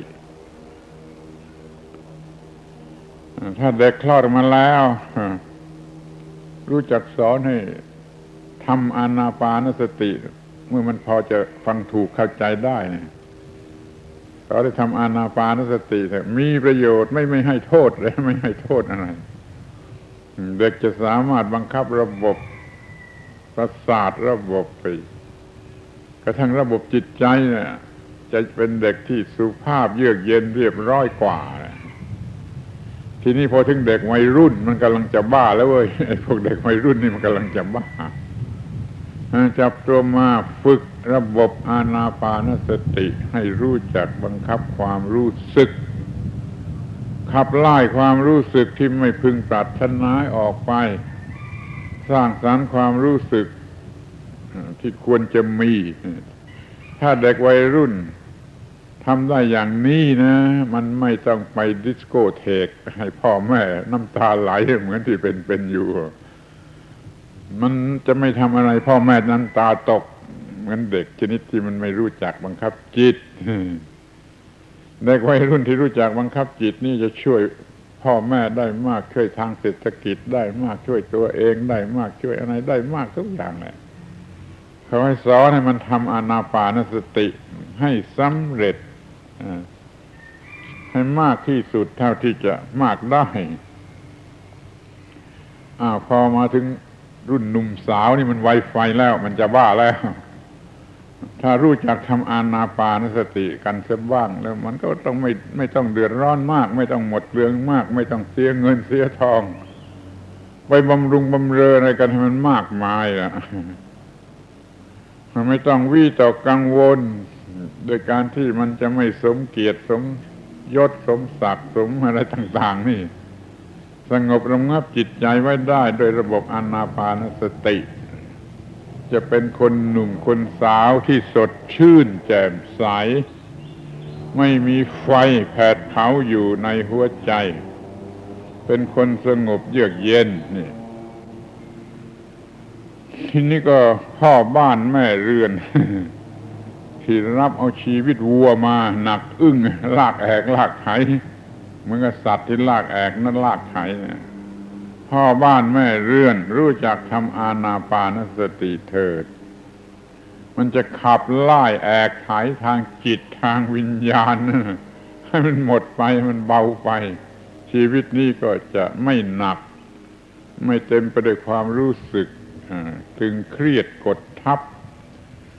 หนักหน่วงเหมือนที่เขาเป็นกันคนสูงอายุคนสูงอายุยิ่งมากข้าวร่างกายมันรบกวนมากข้าวก็คอยรู้จักทำอานาปานสติเถิดคนสูงอายุทั้งหลายอาตมาก็ต้องเรียกตัวเองว่าสูงอายุกับเขาเหมือนกันนะเดี๋ยวนี้ก็80 กว่าแล้วก็ได้อาศัยระบบนี้ช่วยตัวเองมาโดยตลอดความชรามันจึงไม่ค่อยย่ำยีความชราไม่ค่อยเบียดเบียนไม่ค่อยย่ำยีไม่ค่อยเผาล้นมันก็อยู่ได้ด้วยความเป็นปกติอยู่มากผู้สูงอายุใช้ระบบอานาปานสติเป็นเครื่องมือต่อต้านกับความชรา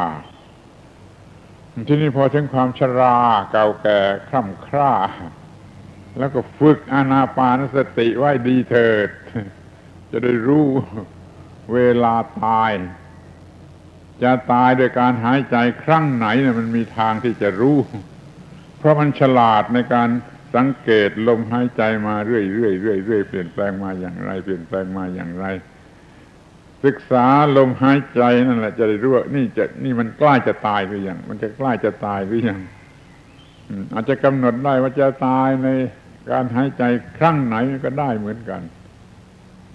มันจะได้ตายดีที่สุดหัวเราะเยาะความตายคนแก่ชราตายก็จบกันมันก็ใช้อานาปานสติตั้งแต่อยู่ในท้องมันจนคลอดออกมาจนเติบโตจนเป็นผู้ใหญ่เป็นคนชราเป็นคนตายได้อาศัยอานาปานสติหล่อเลี้ยงมาอย่างนี้เป็นมนุษย์สมบูรณ์แบบมนุษย์ที่เต็มเปี่ยมแห่งความเป็นมนุษย์มีความสดชื่นแจ่มใสเป็นพุทธบริษัทที่ถูกต้องคือมีความรู้มีความตื่นมีความเบิกบานพุทธบริษัทแปลว่าบุคคลผู้รู้ผู้ตื่นผู้เบิกบานมันจะรู้มันจะตื่นมันจะเบิกบานด้วยอะไรขอเสนอว่าด้วยระบบอานาปานสติจะทำให้รู้เรื่องที่ควรรู้โดยเฉพาะอย่างยิ่งเรื่องอนิจจังทุกขังอนัตตาแล้วก็ตื่นจากหลับคือตื่นจากความโง่ตื่นจากอวิชชาไม่ใช่ตื่นตูมตกใจไม่ใช่แต่ว่าตื่นจากหลับด้วยกิเลสนั่นน่ะตื่นมาเสียได้จากความหลับด้วยกิเลสนี่ก็เป็นผู้สดชื่นแล้วก็เบิกบานด้วยอำนาจของธรรมะเป็นบานที่ไม่โรยบานที่ไม่กลับหุบแล้วก็ไม่โรย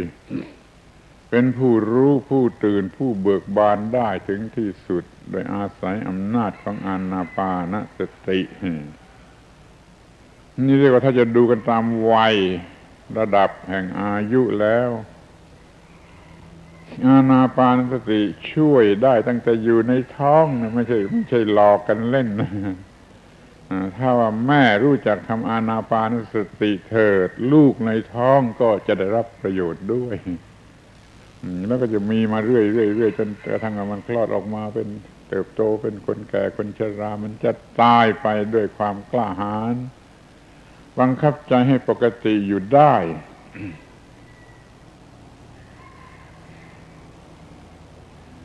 ทีนี้อยากจะพูดอีกสักนิดต่อไปอีกว่า ระบบการงานที่มีอยู่ต่างๆกัน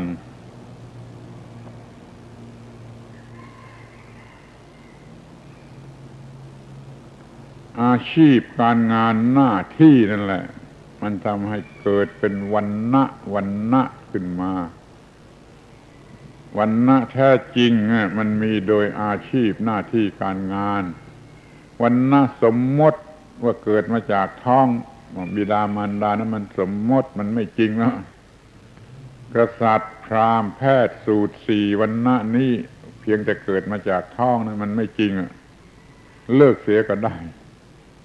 แต่ถ้าโดยหน้าที่การงานที่ทำอยู่ถ้ามาทำหน้าที่การปกครองต่อต้านฆ่าศึกศัตรูนั่นก็เป็นอาชีพกษัตริย์ก็เป็นวรรณะกษัตริย์ที่แท้จริงมันจะเกิดมาจากบิดามารดาชนิดไหนก็ได้แต่มันเป็นวรรณะกษัตริย์ถ้ามันทำหน้าที่ศึกษาแล้วสามารถสั่งสอนก็เป็นวรรณะพราหมณ์ถ้ามันทำการงานให้เกิดความเจริญก้าวหน้าทางเศรษฐกิจของบ้านเมืองก็เป็นวรรณะแพทย์หรือไวยสยะถ้ามันด้อยสมรรถภาพต้องเป็นกรรมกรมันก็เป็นวรรณะสูตรมันมีอยู่จริงถึง4วรรณะอันนี้เลิกไม่ได้ไม่มีใครอาจจะเลิกได้เพราะหน้าที่การงานมันบังคับให้เป็นขอให้วรรณะแต่ละวรรณะรู้จักทำอานาปานสติเถิดวรรณะกษัตริย์รู้จักทำอานาปานสติแล้วจะปฏิบัติหน้าที่ได้ดีวรรณะพราหมณ์ผู้สั่งสอนก็ปฏิบัติอานาปานสติเถิดจะสั่งสอนได้ดีในวรรณะแพทย์หรือไวยสยะประกอบธุรกิจการงานทั้งหลายก็มีอานาปานสติเถิดจะทำหน้าที่ของตนได้ดีจะเป็นกรรมกรแบกหามก็เถอะรู้จักทำอานาปานสติเถิดจะเหนื่อยน้อยจะแบกข้าวสารได้มากกว่าคนที่ไม่รู้จักทำพอโยนกระสอบหนักลงไปแล้วนั่งทำอานาปานสติ 2-3 ครั้งก็หายเหนื่อยมันทำอานาปานสติช่วยหน้าที่การงานของตนได้ทุกวรรณะนี่เรียกว่าวรรณะทั้ง4วรรณะทั้ง4ทีนี้ยังมีวรรณะที่ไม่ค่อยจะรู้จักกันอีกก็คือวรรณะคฤหัสถ์วรรณะบรรพชิต บวชเป็นนักบวชก็เรียกวรรณะเหมือนกันอยู่บ้านเป็นคฤหัสถ์ก็เรียกวรรณะเหมือนกันวรรณะคฤหัสถ์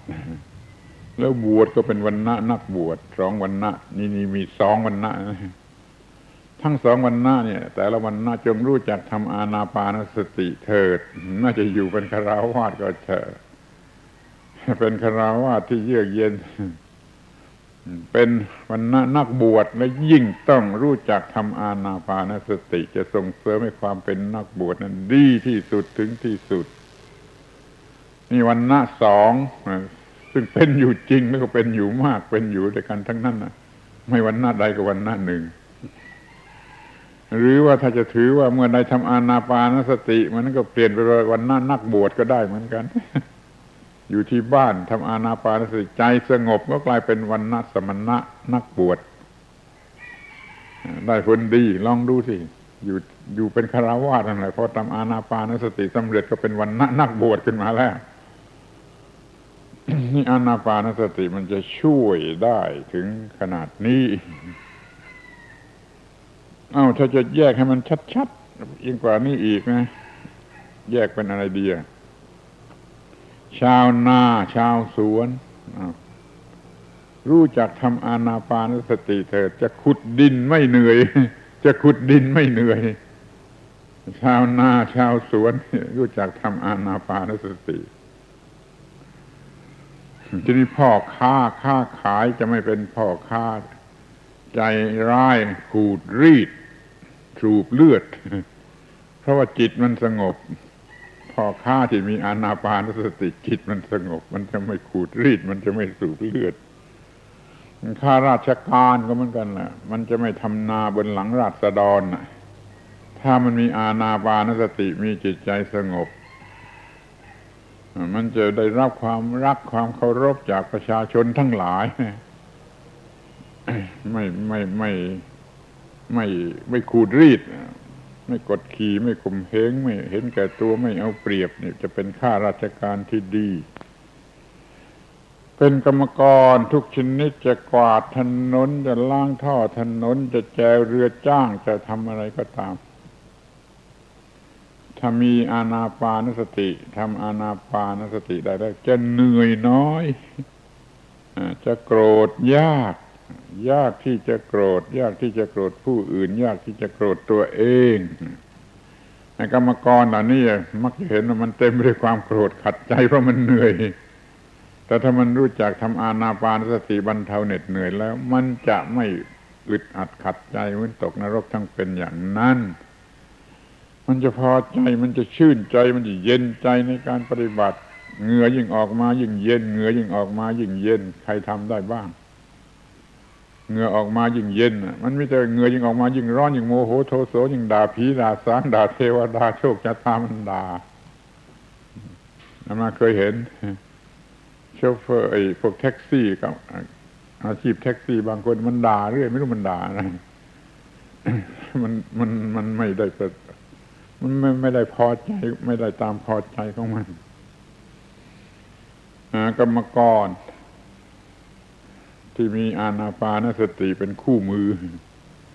เหงื่อจะเย็นบอกก็หน่อย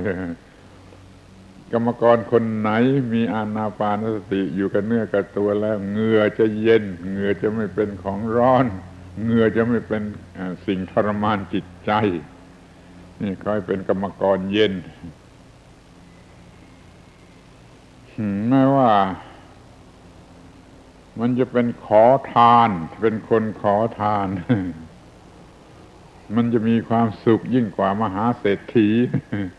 ยิ่งกว่ามหาเศรษฐีถ้ามันไม่มีธรรมะไม่มีอานาปานสติแล้วมันก็จะตกนรกทั้งเป็นตกนรกทั้งเป็นแต่ถ้ามันมีธรรมะแล้วมันจะสงบเย็นพอใจอิ่มใจไม่มีอะไรเดือดร้อนใจมหาเศรษฐีต้องมีภาระมากต้องบริหารเงินจำนวน100 ล้านพันล้านมันหนักอกหนักใจ แต่ถ้ามันมีอานาปานสติเป็นเครื่องระงับความหนักอกหนักใจแล้วมันก็จะเย็นเหมือนกันจะไม่เป็นโรค จิตโรควิญญาณจะมีความสงบมันเศรษฐีก็ตามขอทานก็ตามถ้ามีอานาปานสตินะมันก็จะมีความสงบสุขจะเป็นนักศิลปินมีการฝีมือมีความละเอียดประณีตในการทำงานอย่างยิ่งและยิ่งต้องมีอานาปานสติอานาปานสติทำให้ใจเย็นพอใจเย็นแล้วการฝีมือจะทำดีที่สุดจะเย็บปักถักร้อยจะแกะจะสลักหรือจะร้องเพลงหรืออะไรก็ตามศิลปินนั่นจะทำงานได้ดีเพราะว่ามันมีอานาปานสติเห็นจะพอแล้วมั่งที่ว่าเอาอานาปานสติมาใช้นอกวัดนะเอามาใช้ในกิจการบ้านเรือนขอลองคิดดู เท่าที่กล่าวมาแล้วนี่มันแก้ปัญหาได้มากมายมหาศาลเรื่องเบ็ดเตล็ดเล็กๆน้อยๆอยากจะคอยสังเกตดูอีกสัก2-3เรื่องถ้ามันเกิดความร้อนระอุขึ้นมาในกายนะจะร้อนเพราะอากาศเหมือนเมื่อ2-3 วันที่แล้วมาก็ตามทำอานาปานสติขับไล่ความร้อนนั้นดีกว่าพัดลมซะอีกแต่ว่าไม่มีใครเชื่อแน่ไม่มีใครเชื่อ ทำอานาปานสติขับ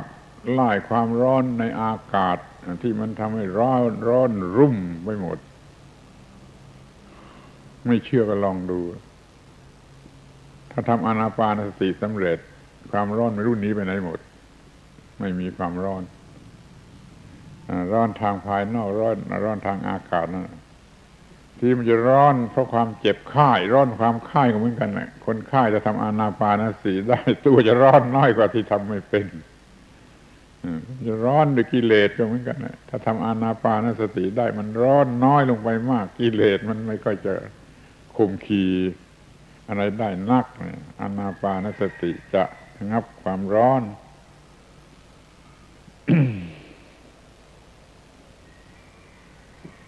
ถ้าว่า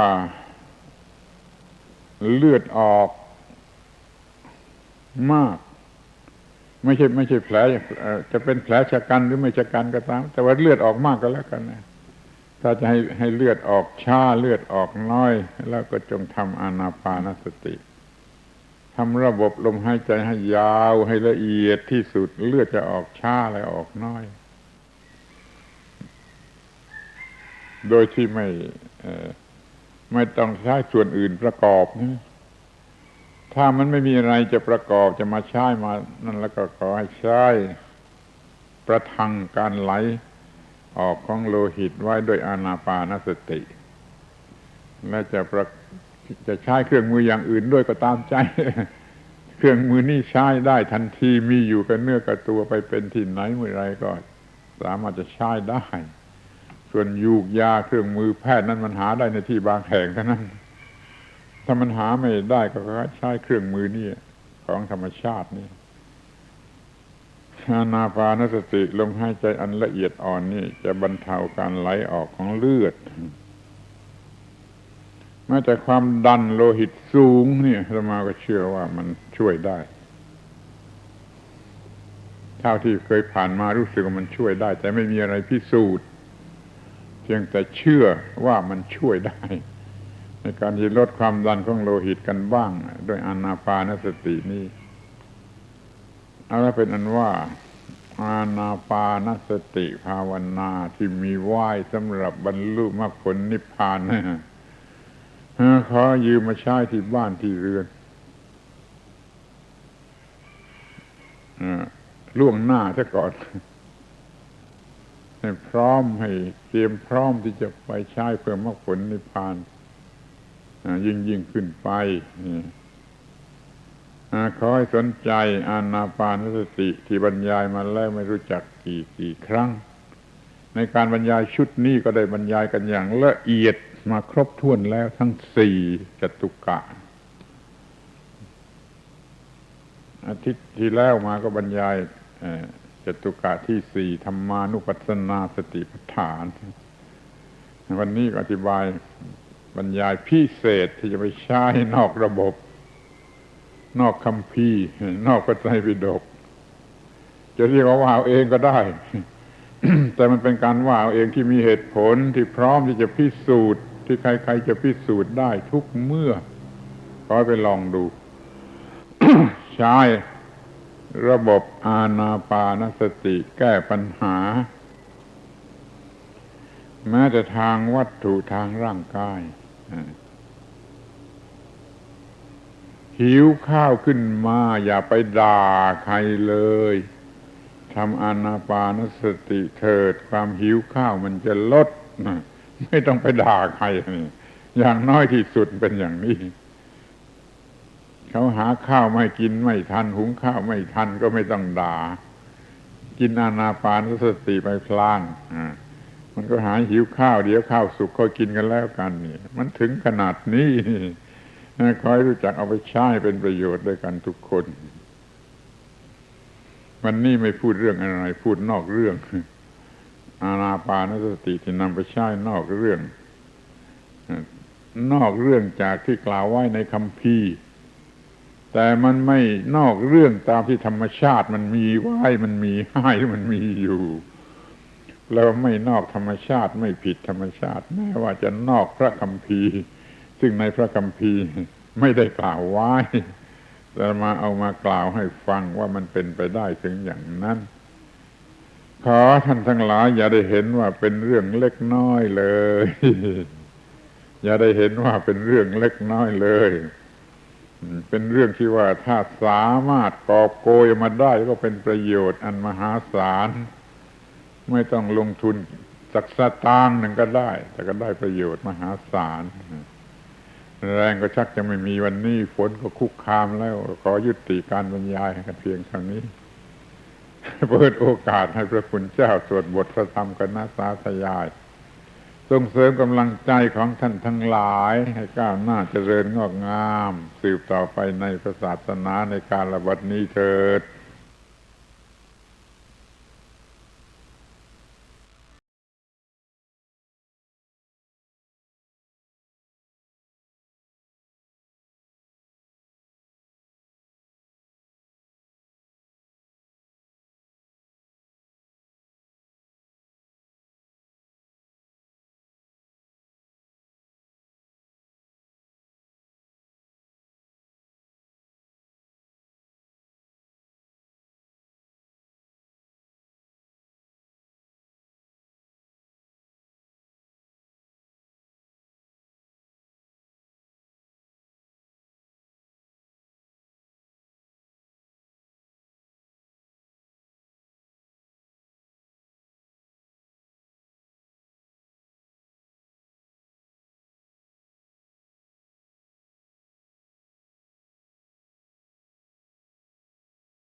งานเผยแผ่เป็นหัวใจสำคัญของพระพุทธศาสนาพระพุทธเจ้าอุบัติขึ้นมาบนเป้าหมายแห่งการเผยแผ่ความดีนำความดีไปแทรกไว้ในจุดที่มีความดีไม่มากค่อยๆเจือจางจนกระทั่งความไม่ดีนั้นหายไปเหลือแต่ความดีหรือมีดีมากกว่าไม่ดี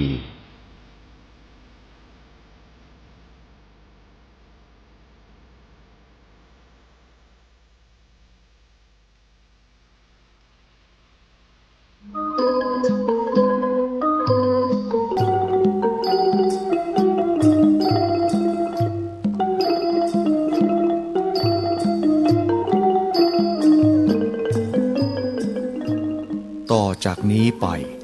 เป็นการแสดงปาฐกถาธรรมโดยพระพรหมมังคลาจารย์หรือหลวงพ่อปัญญานันทภิกขุแห่งวัดชลประทานรังสฤษฎ์ปากเกร็ดนนทบุรีเรื่องศึกษาเรื่องปัญหาของชีวิตขอเชิญท่านสาธุชนรับฟังได้ณบัดนี้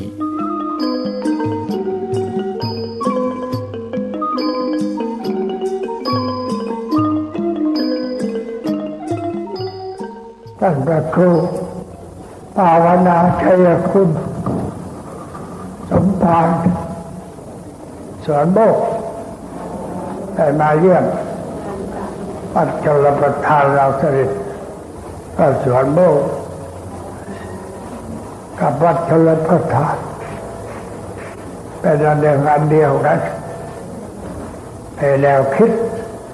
การกระทำในรูปเดียวกันเวลานี้ท่านเจ้าคุณพุทธทาสได้ขึ้นบนไปแล้วยังเหลือแต่อาตมารูปเดียวที่ต้องทำงานหนักต่อไป ก็ต่อสู้กับกิเลสของมนุษย์ซึ่งมีความรุนแรงแพร่หลายทำความเสียหายให้เกิดแก่ลูกมากมายก็ต้องทำต่อไปจนกว่าจะหมดลมหายใจที่ส่วนโลกกิจการทั้งหลายยังอยู่เป็นปกติเหมือนกับสมัยที่ท่านเจ้าคุณยังอยู่โดยเฉพาะพวกฝรั่งก็ยังมาปฏิบัติ10 วันแล้วก็จากกันไปคนไทยจากกรุงเทพบ้างที่อื่นบ้างมาอยู่10 วันปฏิบัติธรรมแล้วก็จากกันไปพระก็มีจำนวนมากตั้ง50-60 รูปหลวงพ่อไปเมื่อวันที่26พฤษภาคมไปเนื่องในวันคล้ายวันเกิดของท่านเจ้าคุณพุทธทาสท่านเจ้าคุณพุทธทาสเกิดเมื่อวันที่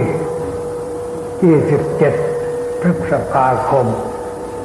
พ.ศ. 2449 พ.ศ. 2549ครบ100 ปีก็จะมีการทำอะไรกันเป็นพิเศษเพื่อบูชาพระคุณของท่านในวันนั้นเจ้ากรุงเทพก็จะไปกันที่ไหนๆก็จะไปกันก็จะโฆษณาให้ทราบล่วงหน้าเป็นเดือนแล้วก็จะออกเสียงทางโทรทัศน์เพื่อให้คนได้รู้ว่าวันนี้เป็นวันสำคัญและจะได้ไปร่วมบุญกันตามสมควรวันนี้ถึงเวลาที่จะได้พูดธรรมะสู่กันฟังแล้วขอให้ญาติโยมอยู่ในการสงบตั้งอกตั้งใจฟังด้วยดีเพื่อให้ได้ประโยชน์อันเกิดขึ้นจากการฟังตามสมควรแก่เวลาเรามาวัดในวันอาทิตย์หรือในวันใดก็ตามมาเพื่อการศึกษาหาความรู้ความเข้าใจในเรื่องชีวิตของเราทุกคนเพราะเรื่องชีวิตเป็นเรื่องที่จะต้องศึกษาทำความเข้าใจถ้าไม่ศึกษาให้เข้าใจก็จะเกิดปัญหามีความทุกข์มีความเดือดร้อนด้วยประการต่างๆและเมื่อมีความทุกข์ความเดือดร้อนเกิดขึ้นเราก็ไม่รู้ว่าทุกข์คืออะไรเหตุมันเกิดที่ไหนควรจะดับทุกข์อย่างไรโดยทางใดก็ไม่รู้ไม่เข้าใจเพราะไม่ได้ศึกษาเป็นชาวพุทธโดยไม่ได้ศึกษาหลักธรรมของพระพุทธเจ้าให้เกิดความรู้ความเข้าใจมีมากเพราะไม่ค่อยจะไปวัดแม้ไปวัดพระก็ไม่ค่อยสอนให้เกิดความรู้ความเข้าใจถูกต้องทำแต่พิธีรีตองเช่นไปขอน้ำมนต์เอามารดสะเดาะเคราะห์ก้มแบบพระเกศบาลเล่นต้มน้ำหมากน้ำลายใส่หัวหรือขอให้ตบหัวให้ไม่ได้เรื่องอะไรเป็นการกระทำที่เป็นเด็กกมมือไร้สาระไม่ใช่กิจที่ชาวพุทธจะต้องกระทำทุกครั้งที่เรามาวัดไม่ว่ามางานอะไรต้องตั้งใจไว้ว่าเรามาเพื่อการศึกษาหาความรู้ความเข้าใจเช่นท่านมาถวายสังฆทานก็สอนให้รู้ความหมายของการทำว่าทำเพื่ออะไรทำแล้วเกิดประโยชน์อย่างไรอธิบายให้เข้าใจ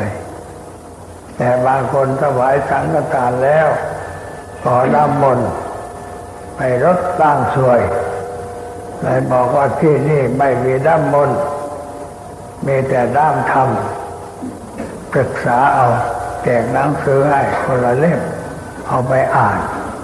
ไปศึกษาให้เกิดปัญญาจะได้เป็นชาวพุทธแบบผู้ใหญ่เสียทีไม่ใช่เป็นชาวพุทธแบบเด็กๆเด็กอมมือที่มาวัดแล้วก็มาทำแต่เรื่องไร้สาระไปไหว้พระก็ไปขอนั่นขอนี่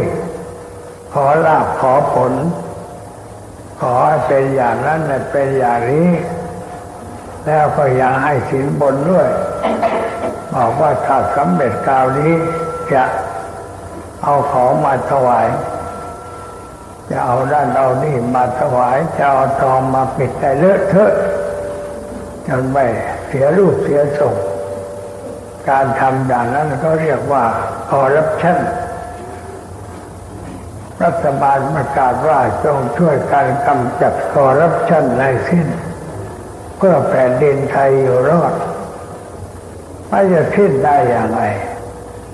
แม้ไปวัดก็ยังไปคอร์รัปชันกับพระพุทธรูปองค์ใหญ่ๆวัดไหนมีพระองค์ใหญ่ก็ได้เงินจากความโง่ของชาวบ้านเอาไปถวายไปให้สินบนไว้กับพระแล้วก็มานั่งคอยว่าเมื่อไรจะเกิดผลถ้าไม่เกิดผลก็ไม่ได้โทษพระแต่นึกว่าเราบนไม่ถึงจึงไม่ได้ต้องไปขอกันใหม่เพราะอันวัดใดที่สมมติว่าศักดิ์สิทธิ์เช่นวัดโสธรวัดที่สมุทรสงครามหลวงพ่อเพชรวัดกัลยาที่กรุงเทพวัดพระแก้วที่เราไปกันนั้นมีส่วนน้อยที่ไปศึกษาธรรมะแต่ไปเพื่อขอหวยขอเบอร์ขอนั่นขอนี่ราวกับว่าพระพุทธรูปจะดลบันดาลให้เราได้อย่างนั้นอย่างนี้อันนี้ไม่ถูกต้องพูดให้มันชัดว่าไม่ถูกต้องเราไม่ควรจะไปขออะไรจากพระแต่เข้าไปในโบสถ์แล้วควรจะไปนั่งสงบจิตสงบใจด้านเจริญภาวนาเรียกว่าเจริญพุทธานุสติน่าระลึกถึงพระคุณของพระพุทธเจ้าตาดูพระพุทธรูปใจนึกถึงพระคุณของพระพุทธเจ้าไม่ใช่ขอให้พระพุทธรูปองค์นั้นมาช่วยเราแต่ว่าเราช่วยตัวเองด้วยการนึกถึงพระคุณของท่านเช่นเรานึกถึงความกรุณาของพระพุทธเจ้านึกถึงปัญญาของพระพุทธเจ้านึกถึงความบริสุทธิ์ของพระพุทธเจ้าที่เราสวดกันบ่อยๆนะโมตัสสะภะคะวะโตอะระหะโตสัมมาสัมพุทธัสสะซึ่งแปลว่าความนอบน้อมจงมีแด่พระผู้มีพระภาคเจ้าผู้มีกรุณาสงสารชาวโลกผู้มีปัญญารู้แจ้งเห็นจริงในสิ่งที่เรียกว่าความทุกข์และการดับทุกข์ได้เป็นผู้มีความบริสุทธิ์หมดจดจากกิเลสเครื่องเศร้าหมองทั้งหลายเราเข้าไปนั่งนึกถึงสิ่งสามประการนี้เช่นนึกถึงความกรุณาก็ต้องศึกษาจากประวัติของพระพุทธเจ้าเดี๋ยวนี้หนังสือพุทธประวัติมีขายทั่วไปมีจำหน่ายใหญ่แจกให้คนได้อ่านได้รู้จักพระพุทธเจ้าที่เป็นรูปคนหรือว่าเป็นรูปเคารพความหมายถึงอะไรพระพุทธรูปเขาสร้างไว้แทนไม่ใช่แทนองค์พระพุทธเจ้าที่เป็นเนื้อเป็นหนังเพราะเวลาสร้างพระพุทธรูป พระพุทธเจ้านิพพานไปแล้วไม่เห็นพระรูปร่างหน้าตาเป็นอย่างไรแต่ก็สร้างคิดเอาเองว่ารูปร่างเหมือนกับแขกส่วนทั่วไปเลยสร้างให้จมูกโตรูปร่างสูงใหญ่ตามแบบคนชาวอินเดียอันนั้นเป็นรูปต่างพระคุณของพระพุทธเจ้าไม่ใช่รูปที่เราจะไปขอหวยขอเบอร์ขอนั่นขอนี่ด้วยประการต่างๆซึ่งมันไม่ถูกเรื่องถ้าเราเข้าไปในโบสถ์แล้วไปนั่งขอนั่นขอนี่หน้าขายหน้าแสดงว่าเรามันเป็นเด็กอุมเมอร์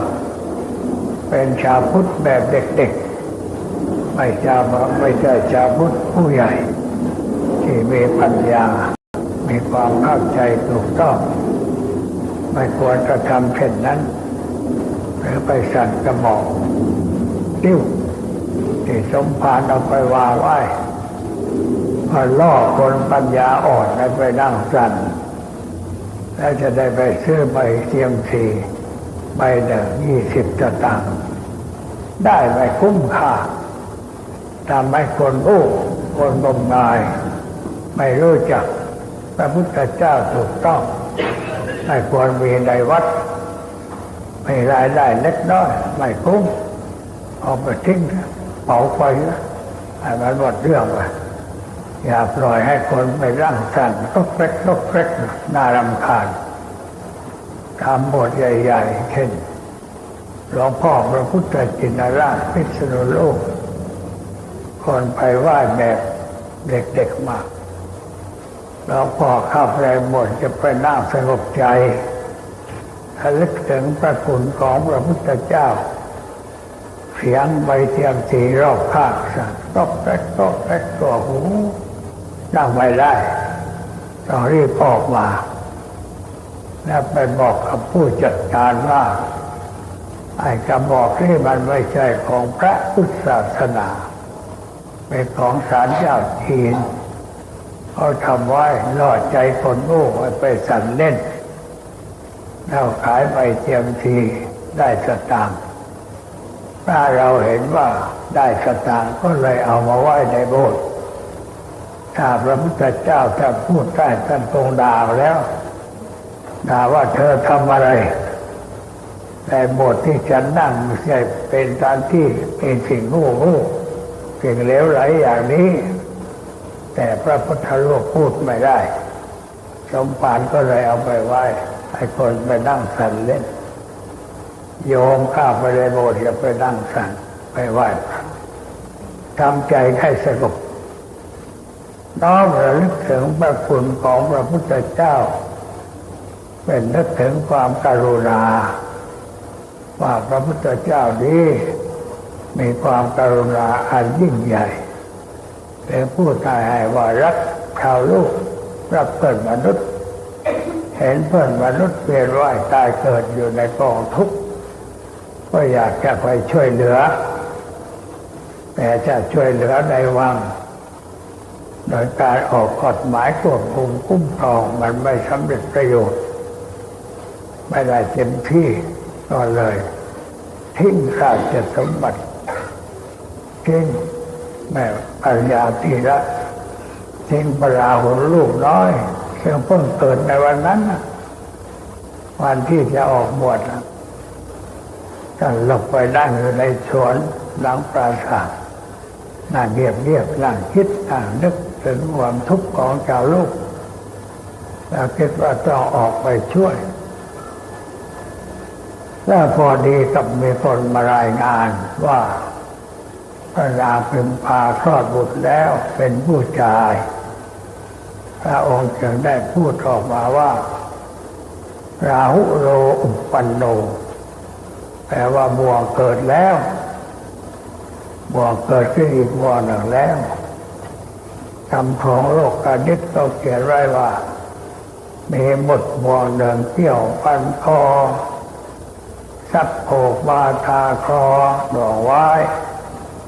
ปัญญาย่ำบอกบอเรื่องรัตเปิดา 3 บ่วงใครพ้นได้ก็พ้นสงสาร3 บ่วงหมดปกคอปัญญาผูกมือทรัพย์ผูกเท้าไปไหนไม่ได้จะมาวัดก็ไม่มีใครเข้าบ้าน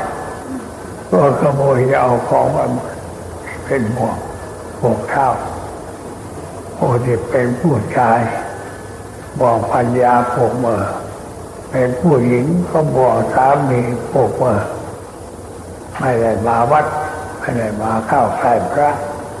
ไม่ได้ศึกษาธรรมะแต่โดนไปเที่ยวโรงหนังไปร่างดูหนังมันก็ได้ความเพลิดเพลินกิเลสเพิ่มขึ้นแต่ปัญญาไม่เกิดเสียสตางค์ด้วยมาวัดไม่ต้องเสียค่าผ่านประตู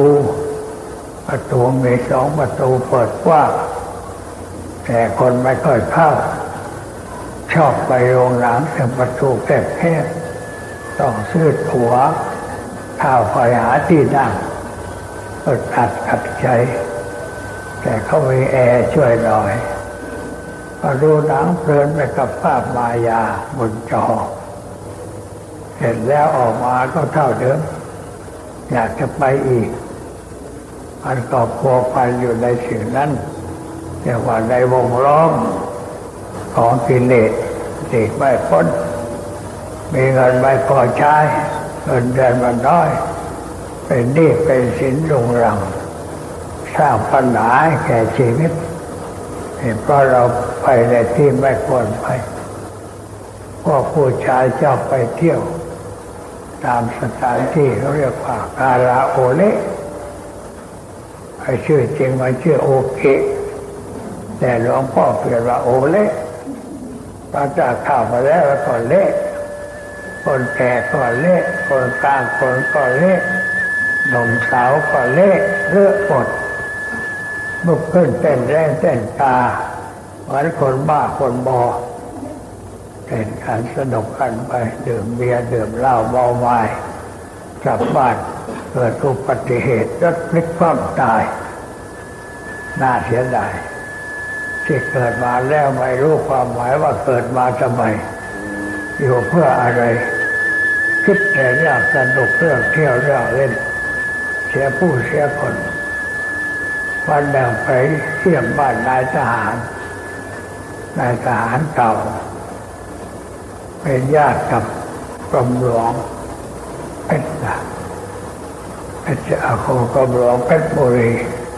ที่รักษาภัยท่านเป็นผู้ดีมีสกุลลูกชายเป็นทหารไปแต่งงานกับลูกสาวนายทหารพอมีลูกคนหนึ่งคุณย่าก็ต้องเลี้ยงหลานหลวงพ่อไปที่บ้านเลยถามว่าคุณโยม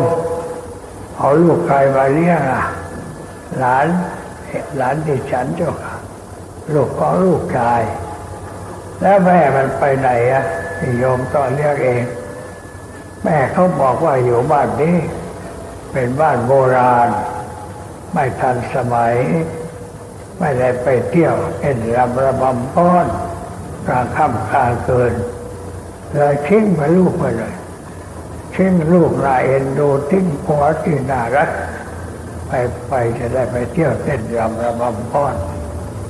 ไปนี่ไปแย่เป็นธาตุของวัตถุเพราะเราพวกวัตถุนิยมไม่ได้นึกถึงความเป็นแม่เป็นปัญญาเป็นอะไรในครอบครัวนึกไม่ได้เที่ยวไทยบุญญาก็ต่อเลี้ยงหลานต่อไปอันนี้ไม่ถูกต้องไม่มีน้ำใจเป็นแม่สักนิดเดียวทิ้งลูกไปเต้นไปรำไปสนุกกับเพื่อนเพราะว่าสาวก็เกิดไปสนุกเพราะว่าพ่อแม่เป็นคนสมัยใหม่ตามใจลูกไม่เป็นไทยไม่เป็นมนุษย์ไม่เป็นพุทธบริษัทที่ถูกต้องใจตกเป็นทาสของวัตถุเป็นทาสของความสนุกสนานร่าเริงมีลูกก็ปล่อยไปตามเรื่องจนเป็นแม่ก็เขาไม่ได้ เราติดในสิ่งสนุกสนานยามราตรีมีอันตรายอย่างอันตรายยอมมีลูกมีหลานต้องสอนให้มันรู้สึกสำนึกตัวสอนเวลากลางคืนก่อนหลับก่อนนอนเรียกมาไหว้พระสวดมนต์แปลที่โยมสวดนั่นแหละเอาไปสวดที่บ้านได้สวดเสร็จแล้วนั่งสงบใจ5 นาที10 นาทีเพื่อหัดใจลูกหลานรู้จักบังคับตัวเองควบคุมตัวเองไม่ปล่อยตัวปล่อยใจไปตามอารมณ์และสิ่งแวดล้อมเขาจะมีความรู้สึกสำนึกในฐานะเป็นไทยเป็นมนุษย์เป็นพุทธบริษัทว่าควรจะทำตนอย่างไรถูกต้องดีงามทำตนอย่างไรไม่ถูกต้องไม่ดีไม่งามจะได้สำนึกได้และไม่ไปเที่ยวให้รถคว่ำตายบ่อยๆตายบ่อยเมาเหล้ากลับบ้านขับรถด้วยความเมาพลิกคว่ำตายนอนแอ่อยู่ข้างถนนพ่อแม่ก็ต้องไปกับเก็บศพมาทำบุญที่วัดต่อไปมันเป็นการไม่ถูกต้องเพราะหลงไหลในวัตถุที่เกิดขึ้นเดินตามก้นฝรั่งพวกฝรั่งว่าบอไปเยอะอยู่แล้วมันสนุกกันเต็มที่ฝรั่งนี่เขาไม่สอนในเรื่องการบังคับตัวเองแต่ก็สอนเรื่องเสรีภาพให้ลูกเป็นผู้รู้จักเสรีภาพไอ้เสรีภาพที่เขาสอนนั้นล่อแหลมต่ออันตรายอาจจะทำให้คนเมาเสรีภาพเมาเสรีภาพก็เลยเห็นแก่ตัวเห็นแก่ได้ทำอะไรตามใจตัวตามใจอยากพ่อแม่พูดก็ไม่ฟังมันจะต้องไปของมันตามอารมณ์ที่มันชอบเสียผู้เสียคนแล้วบาปตกอยู่กับพ่อแม่เวลาแก่นั่งเอาไม่มีใครเอาใจใส่รัฐบาลสร้างโรงเลี้ยงคนแก่เป็นตึกสูง3 ชั้นที่กรุงวอชิงตันฝรั่งที่ทำงานที่นั่นเขาชอบมาวัดคือนายเดวิดนี่ก็มาวัดแล้วถ่ายรูปคนมาวัด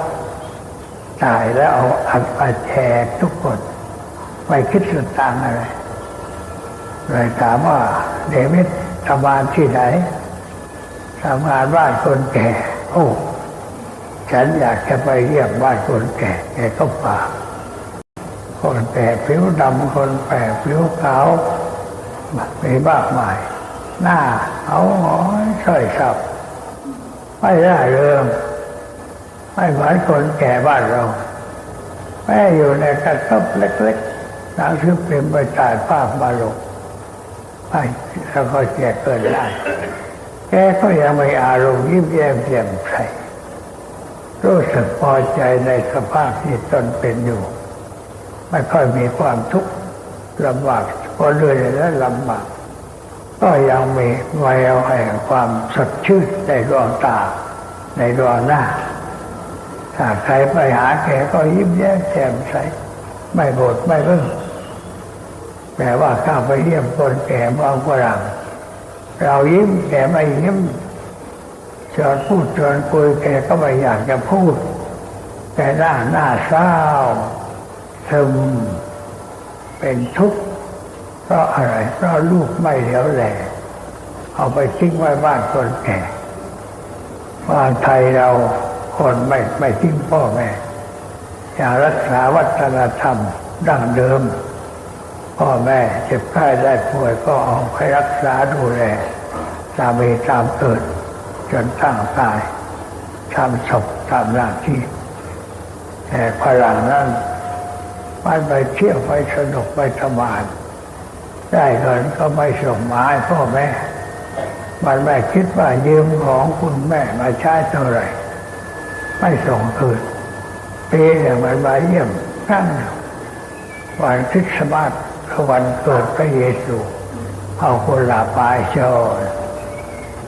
แล้วมันก็ไปไม่ได้สนใจว่าคุณแม่คุณพ่อจะอยู่อย่างไรมีคนเดินบ้านอยู่ใกล้วัดพระไทย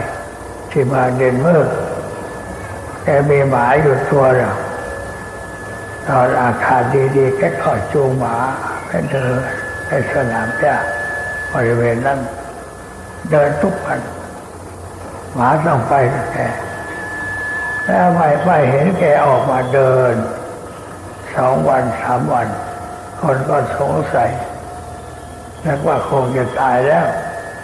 บอกไปยังตำรวจเข้ามาเปิดประตูเข้าไปนอนตายไม่มีมนุษย์นั่งใต้แกสักคนเดียวแต่มีหมาตัวหนึ่งมันนอนอยู่ข้างๆมันนึกว่านายนอนหลับเอาลงมาใส่ศพพาไปป่าช้ามันก็ไปด้วยไปที่ป่าช้าก็นายไปขวางมันก็ไปนั่งอยู่ที่ป่ากลุ่มเฝ้านายเข้ามานึกว่านายมานอนตรงนี้ข้างเฝ้าด้วยความรักชาวบ้านเห็นก็สงสารเลยเอาอาหารไปให้มันกิน 2-3 มื้อมันเปลี่ยนใจว่านอนอยู่ตรงนี้ไอ้คนที่นอนอยู่ในดินไม่ให้อะไรกูกินเลยแต่คนพวกนี้เอาอาหารมาให้เลยก็ติดตามคนนั้นมาบ้านมาอยู่กับคนนั้นต่อไปนี่มาลูกไม่สนใจไม่รู้พ่อตายก็ไม่รู้ไปไหนชาวบ้านช่วยกันเอาศพไปฝังหมามันก็ไปเรื่อยหมามารักเจ้าของที่สวนโมกมีหมา2 ตัวตอนนี้ตายหมดแล้ว2 ตัวนี้ถ้าจะคนนั่งบนว่าหินมันขึ้นนั่งเทียมตัวอีกตัวหนึ่งเทียมแล้วเทียมตัวนอนตั้งใต้ว่าหินมันไม่ไปไหนมันนอนอยู่นอนมันได้กินอาหารสักท่านเจ้าคุณเวลาใดท่านเจ้าคุณจะมาเทศน์ที่ลานหินใกล้ๆวัดเราทำเป็นลานหินข้านั่งชาวบ้านพอถ้าจะมาเนี่ยไอ้ตัวที่อยู่ข้างบนมาก่อนมาชาวบ้านรู้บอกว่ามาแล้วหมามาแล้วมันก็ว่ามันมาเคลียร์พื้นที่มาดูร้านเราเสร็จแล้วมันก็นอนอยู่ใต้ธรรมะอีกตัวหนึ่งที่อยู่ข้างล่างก็เดินตามเจ้าคุณมานอนฟังพระเทศน์พอเทศน์จบมันรู้นะหมามันรู้อย่างไรอ่ะสาธุพอเทศน์จบยอมสาธุดังหมาได้ยินหมามันได้ว่าจบแล้วมันก็เดินครับไปก่อนไปที่เจ้าคุณนั่งแล้วจะเดินตามหลังไปเป็นอยู่อย่างนี้ตลอดเวลาวันที่ถ้าเจ้าคุณสิ้นบุญไปก็มานอนเฝ้าตลอดเวลา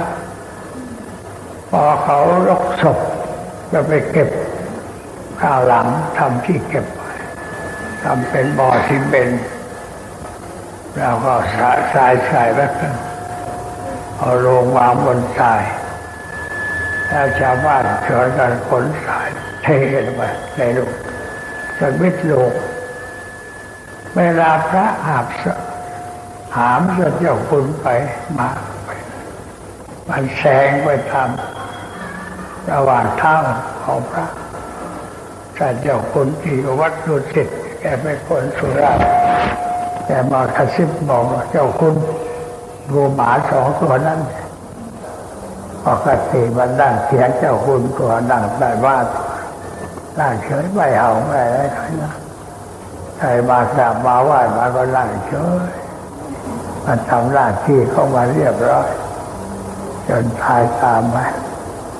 นี่มันเป็นสัตว์ที่รักเจ้าของถ้าเราเลี้ยงไว้มันก็รักเราหมาที่ผุดติมี3 ชุดแม่เดิมเกิด3 ตัวสีดำแม่เดิมเกิด7 ตัวแม่เดิมเกิด3 ตัวเอามารวมไว้ที่กุฏิให้มันกินข้าวกินอาหารเลี้ยงตั้งแต่ตัวน้อยๆมันรู้จักพอหลวงพ่อไปไหนมาไหนกลับมาพอเลี้ยวรถเข้าไปกุฏิมันก็วิ่งมาดำหน้ารถไปแล้วไปพอลงจากรถมันก็ก้าวแขนก้าวขาดีอกดีใจกระดิกหางกระดิกหัวแสดงว่าหลวงพ่อมาแล้วหลวงพ่อมาแล้วเวลาจะเข้ากุฏิมันก็วิ่งขัดขวางเข้าไปให้เจ้าเผือกนั้นบรรดาผู้สูงกว่าเพื่อนมันต้องไปนอนใกล้ๆที่นั่งอ่านหนังสือมันก็นอนอยู่ใครจะไปยุ่งฉันจะนอนตรงนี้ถ้าหมาตัวอื่นเข้าไปมันก็ดุไม่ให้เข้ามาบอกไม่ต้องเข้าหรอกฉันมีหน้าที่อยู่ตรงนี้มันก็อยู่ด้วยน่าเอ็นดูก็เราเลี้ยงมันก็รักเราแต่หมามันเป็นสัตว์ตัดตัญญูรู้คุณคนไม่กัดเจ้าของไม่ทำร้ายเจ้าของน่าเลี้ยงคนบางคนเลี้ยงหมาราคาแพงมันเดิมโตคนเดิมลูกหมามาด้วยถามว่าราคาเท่าไหร่เมื่อหนึ่งถูกว่าเอาที่วัดไม่ต้องเสียตังค์เลยมีเยอะแยะว่าไปในบัญชีคนพวกคุณราคาตั้งหมดต่อซื้ออาหารอะไรกินต่อซื้อยามาใส่มาให้เป็นตัวมันตัวเอาเสียเงินเยอะเลี้ยงหมาแพงสู้หมาไทยไม่ได้ในหลวงท่านก็เรียกเจ้าทองแรงท่านเรียกว่าหมาไม่เดินรูดไม่เดินรูดหมายว่าหมากลางถนนแต่ไปเห็นเขาแล้วขอเข้ามาเลี้ยงว่ารักในหลวงอยู่ใกล้ใครไปใครมาเราพระเทพเข้ามาวันใบเขาแต่เจ้าฟ้าจุฬาภรณ์เข้าใกล้บ้านเราบรรลัยเยังเหมือนกันมันก็อยู่จนมีลูกมีเต้าในหลวงท่านเรียกว่าทำเสื้อมาทอดแดงขายตัวละ250 บาทคนซื้อกันเยอะแยะที่ระลึกในหลวงเอากันไปใช้ประโยชน์ที่เป็นไปการกุศลช่วยคนยากคนจนต่อไปเรื่องของหมามันก็น่าเอ็นดูเหมือนกันในครั้งโบราณพระปัจเจกพุทธเจ้าพระปัจเจกพุทธเจ้าเนี่ยเป็นพระพุทธเจ้าเหมือนกันแต่ไม่สอนคนรู้เฉพาะตัวมาบิณฑบาตบ้านนั้นทุกวันบ้านเดิมบิณฑบาตแล้วท่านก็ห่อไปให้หมาตัวน้อยมันเห่าตามพระปัจเจกพุทธเจ้าเห่าจนมันตายเรียกว่าอกแตกตายพระปัจเจกพุทธเจ้าก็ไม่กลับมาอีกห่อหายไปที่ป่าไหนก็ไม่รู้หมามันเสียใจเพราะไม่เห็นพระปัจเจกพูดมาเราเป็นพระไปบิณฑบาตตามบ้านหมามันก็มากินข้าวที่เขาตักบาตรตกไม่ตักร่างไม่สบายวันนี้เป็นอย่างนั้นเป็นสัตว์ที่มีธรรมะเหมือนกันเพราะนี้คนเราถ้าไม่มีธรรมะเช่นไม่รักพ่อแม่ไม่กตัญญูต่อครูบาอาจารย์หรือไม่รู้จักบุญคุณของใครๆที่ได้ทำคุณให้แก่ตนก็เรียกว่าสู้หมาไม่ได้หมาไม่ยังเก่งกว่าถ้าเราคิดจะทำอะไรที่หมามันไม่ทำเช่นเราจะสูบบุหรี่ นึกว่าหมามันสูบบุหรี่หรือเปล่าอายุหลวงพ่อ93 ปีแล้วยังไม่พบหมาตัวใดสูบบุหรี่เลยแล้วเราสูบบุหรี่มันดีกว่าหมาตัวไหนมันเลวกว่าหมาจะไปสูบบุหรี่แต่เราไปดื่มเหล้าหมามันก็ไม่ดื่มเหล้ามีพระองค์หนึ่งที่ภาคพนันเลี้ยงหมาคนปลุกปุยไว้2 ตัวแล้วมีบ้านหนึ่งเป็นโรคพิษสุราเรื้อรังบวมมาทั้งตัวถ้าสายนะแม่บ้านสงสารสามีเลยพามาวัดมาบอกหลวงพ่อเนี่ยว่าหลวงพ่อเจ้าขาช่วยสามีดิฉันหน่อยช่วยอะไรช่วยพูดให้เขาเรื่องราวเสียที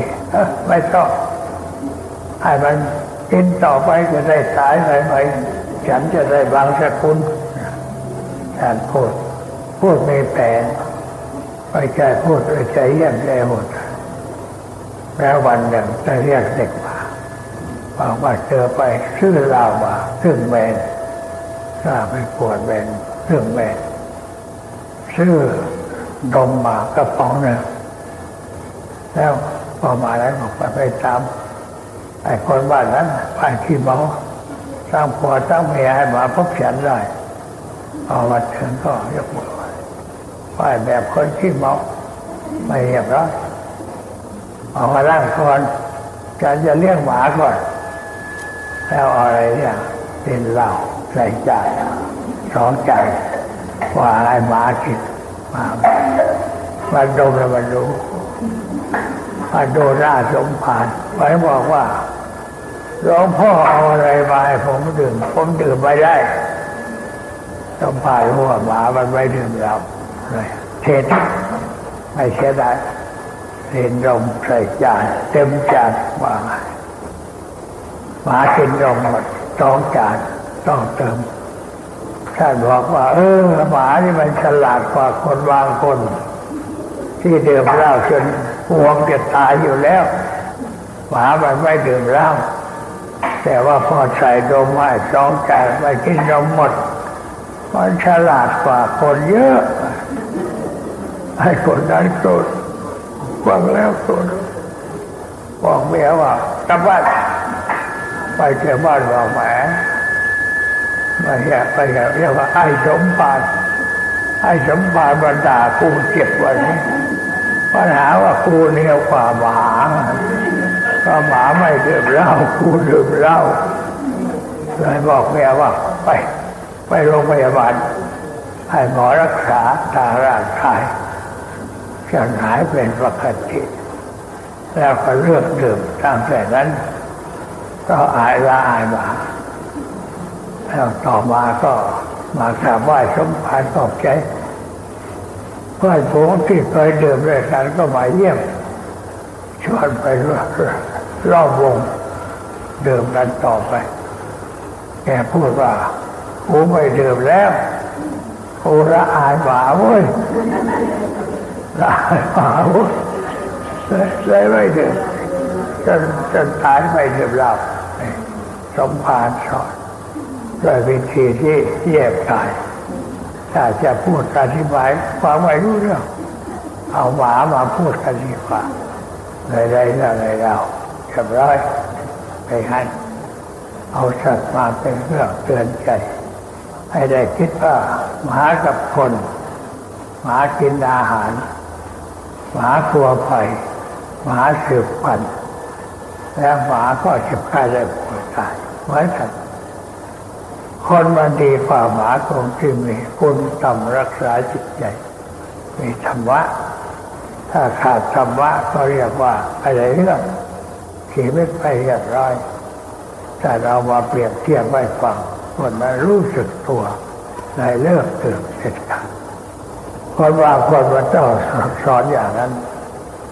สอนด้วยการพูดจาไม่ค่อยเข้าใจคนบางคนชอบสูบบุหรี่วันที่31 พฤษภาคมเขาเรียกว่าวันงดบุหรี่โลกให้ชาวโลกชวนกันเลิกบุหรี่ เป็นวันงดบุหรี่ลูกคนไทยเราชอบสูบของนอกมาดูรูปซองหนึ่งตั้ง50 บาทแต่ของไทยถูกกว่าไม่อร่อยสู้ของฝรั่งไม่ได้ไม่นิยมไทยไม่นิยมของนอกหลวงพ่อเห็นใครสูบบุหรี่ก็เดินเข้าไปใกล้แล้วบอกว่าคิดให้ดีนะคิดดูจะบ้างว่าสูบทำไมสูบเพื่ออะไรสูบแล้วมันได้อะไรธรรมชาติของร่างกายต้องการควันพิษจากบุหรี่ไปลมปอดหลอดลมให้เป็นโรคมะเร็งตายเร็วไว้ที่ข้อให้เขาคิดให้เขาจะสักถามว่าสูบทำไมสูบเพื่ออะไรให้เขาตอบแล้วถามว่าในกระเป๋ามีบุหรี่ไหมรู้ว่าบุหรี่นอกซองละเท่าไหร่50 กว่าบาทวันหนึ่งจ่ายก็ซื้อยาพิษมาลมปอดตัวเองลมหลอดลมให้ตายเร็วถึง50 บาทถามว่ามีลูกหรือเปล่ามี2 คนเราสูบบุหรี่ใต้ลูกได้รับพิษจากควันบุหรี่สูบแค่แม่บ้านได้รับพิษจากควันสูบบุหรี่เพราะงั้นที่ดอนเมืองก็ทำห้องพิเศษห้องสูบบุหรี่ทำไมควรจะเขียนชื่อใหม่ห้องขี้ยาให้แกเราเป็นห้องขี้ยาใครเป็นคนขี้ยาก็เข้าไปแล้วไปสูบผัดเต็มที่เลยใครจะบินก็ไม่ให้สูบตั้งชั่วโมงกว่าพอลงมาเจอก็วิ่งเข้าห้องสูบแหมสบายใจจะได้ตายไวๆไม่อย่างนั้นทำไว้อันนี้ถ้าว่าสูบต่อหน้าบุตรปัญญาฟันพิษเข้าไปสู่ปอดของลูกเป็นโรคหลอดลมปอดเสียหายไม่ถูกต้องแต่ญาติควรลดเว้นเราถามว่าสูบมากี่ปีแล้วว่าคนบอกว่าสูบมา10 ปีแล้ว10 ปีวันละ50 บาทเสียเงินเท่าไหร่เสียเงินเท่านั้นเท่านี้ถ้าเราเก็บไว้ใส่กันลูกเอาเงินไปซื้อขนมมาเลี้ยงครอบครัวจะดีไหมดีแต่ทำไมถึงคิดไม่ได้ต้องยิ้มแล้วตอบว่าเราไม่เคยมีใครเตือนมีแต่พวกชวนไรสูบทั้งนั้นไม่เพื่อนฝูงไม่สหายไม่รักเพื่อนไม่สงสารเพื่อนชวนเพื่อนไปดื่มเหล้าให้เบาหวานทำร้ายเพื่อนชวนเพื่อนสูบบุหรี่ก็ทำร้ายเพื่อนชวนเพื่อนไปเที่ยวบาร์เที่ยวไนท์คลับเที่ยวคาราโอเกะก็ทำร้ายเพื่อน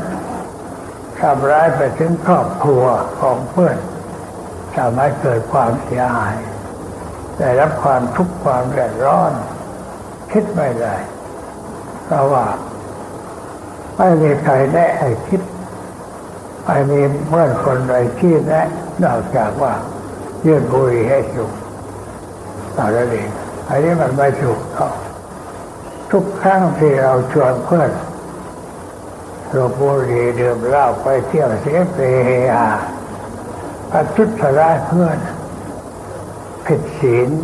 ข้อที่1เหมือนกันทำให้เพื่อนตายไวผิดศีลแต่คนไม่คิดละเอียดแต่ว่าไปฆ่าด้วยมีดด้วยปืนด้วยดาบด้วยหอกแต่ว่าการชวนให้เพื่อนเสพสิ่งที่เป็นพิษก็ให้เพื่อนตายไวคิด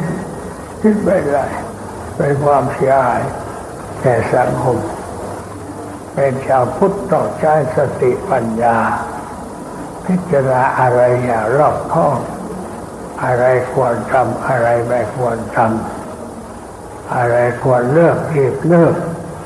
อะไรควรละรีบละบางคนมาค่อยๆเลิกครับไม่มีทาง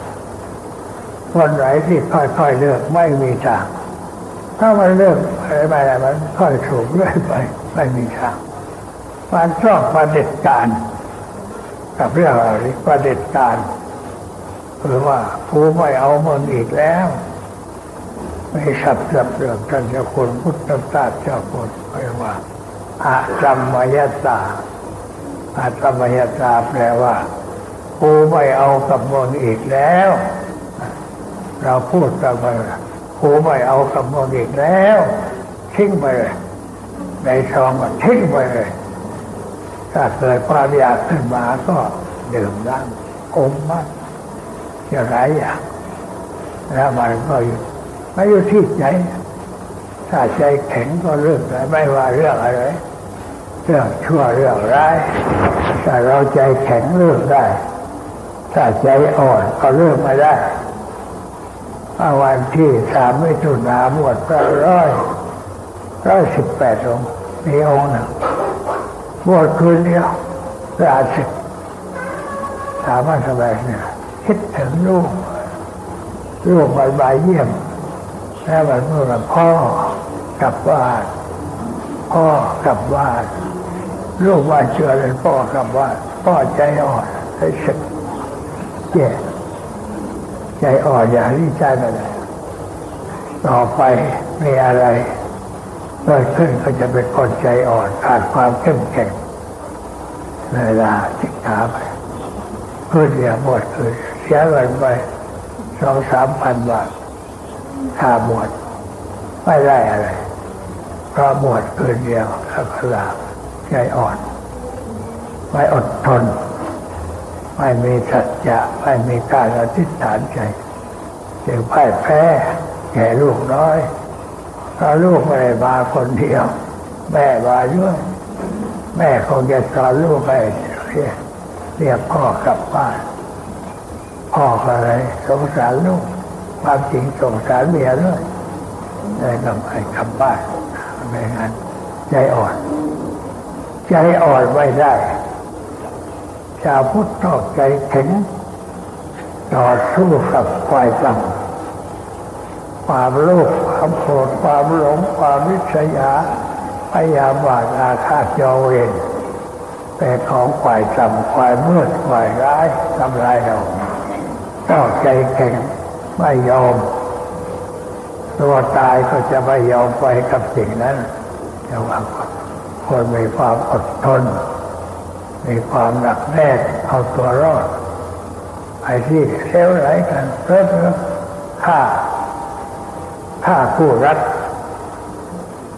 นี่หนังสือพิมพ์อาจารย์บอกว่าอาจารย์ผู้ชายเราทำงานส่งผู้หญิงไปเรียนพอเรียนแล้วมันไม่มาตามสัญญาอาจจะมาแต่งงานกับคนที่รถ3 ล้อไปแต่งกับคนอื่นมันโกรธไปยิงตายแล้วยิงตัวเองตายมันได้อะไรตายแล้วมันได้อะไรชับมาเลยได้ศพเพิ่มไปอีก2 ศพเท่านั้นเองไม่ได้อะไรแต่มันคิดไม่ได้เพราะไม่ได้เข้าวัดไม่ได้คบกันดิบไม่ได้คิดไม่ออกพอได้ก็ไปด้วยอำนาจโทสะเป็นเจ้าเรื่องคิดไม่ได้นั่นไปเปรี้ยวได้นักเรียนเอาปืนพ่อไปยิงครูตายครูไม่คือชั้นเรียนเป็นด็อกเตอร์มันฆ่าตายเสียดายอารมณ์วูบเดียวของเด็กพ่อแม่มีปืนเอาวางไว้ในที่นี่เด็กจะหยิบไปได้ผิดพ่อแม่ก็ผิดให้เด็กเอาปืนไปยิงครูตายยิงเพื่อนนักเรียนตายอันนี้มันเป็นวัฒนธรรมเมืองนอกฝรั่งมันบ้าบอคนกำลังนั่งกินกาแฟอยู่เต็มร้านมันไปเอาปืนกลมาแม่มาฝรั่งเขาไม่ถึงใครมีปืนอะไรมาเสร็จแล้วสกูตายหมด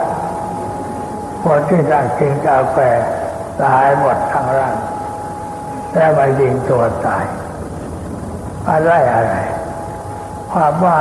เกิดขึ้นว่ารูปเดียวว่ารูปเดียวแล้วไปทำอะไรที่เสียหายขนาดอย่างนั้นมันไม่ถูกเป็นความเสื่อมทางจิตใจคนไทยเอาอย่างเพราะหนังสือพิมพ์ลงส่วนหน้าตัวโตครูนักเรียนทำร้ายนักเรียนยิงครูอะไรยิงครูส่วนหน้าไม่ควรส่วนหน้าให้มันเด่นอย่างนั้นก็คนมันคิดว่าแม้ตายแล้วดังไม่ได้เรื่องอะไรไม่เข้าใจเชื่อยิงเสียหายนี้อยู่บ่อยๆอันนี้ต้องคิดต้องแก้ช่วยกันทุกคนมีลูกมีหลานอย่าให้มันรุนแรงขั้นแรกอย่างนั้นให้มันรู้ว่าไปเรียนหนังสือไม่ใช่ไปทำร้ายใครไปรักใครก็ไม่โทษปล่อยรักให้เรียนจบก่อนเรียนจบได้ปริญญาแล้วไม่ต้องไปหามาเป็นแถวก็จับกระลาจะเอาคนไหนดีมันมาหาเยอะแยะอันนี้ใส่ยังไม่มีความรู้ใครจะมาไปรักไปลวกได้หรือไปฆ่ากันมันไม่ได้เรื่องเป็นความว่าไม่ใช่ความรักที่ถูกขอยึดติไว้แต่เพียงเท่านี้ขอฝากสิ่งที่พูดไว้กับญาติโยมทุกคนเอาไปคิดแล้วก็ต้องช่วยกันแก้ไขปัญหาที่เกิดขึ้นในบ้านเมืองให้บ้านเมืองเราเป็นไทยเป็นมนุษย์เป็นพุทธบริษัทที่ถูกต้องแท้จริงต่อไปนี้ก็ขอเชิญญาติโยมนั่งสงบใจเป็นเวลา5 นาทีนั่งสงบใจนั่งตัวตรงอย่าให้คอเอียงมาอ่อนแอต้องเข้มแข็งนั่งตัวตรงหลับตาจะได้ไม่ยุ่งหายใจเข้าลึกลงไปถึงโน่นสุดต้องแล้วหายใจออกให้หมดลมทุกครั้งที่หายใจก็คิดว่าเราหายใจออกเราหายใจเข้าอย่าไปคิดเรื่องอื่นคิดแต่เรื่องลมเข้าลมออกอย่างเดียวเป็นเวลา5 นาทีพอเชิญญาติโยมทำได้ถ้าแบบนี้สัพเพสัตตาอเวราอัพยาปัชชาอนีคาสุขีอัตตานังปริหะรันตุสัตว์ทั้งหลายที่เป็นเพื่อนทุกข์เกิดแก่เจ็บตายด้วยกันทั้งหมดทั้งสิ้นจงเป็นสุขเป็นสุขเถิดอย่าได้มีเวรแก่กันและกันเลยจงเป็นสุขเป็นสุขเถิดอย่าได้เบียดเบียนซึ่งกันและกันเลยจงเป็นสุขเป็นสุขเถิดอย่าได้ทุกข์กายทุกข์ใจเลยจงมีความสุขกายสุขใจรักษาตนให้พ้นจากทุกภัยทั้งสิ้นเถิด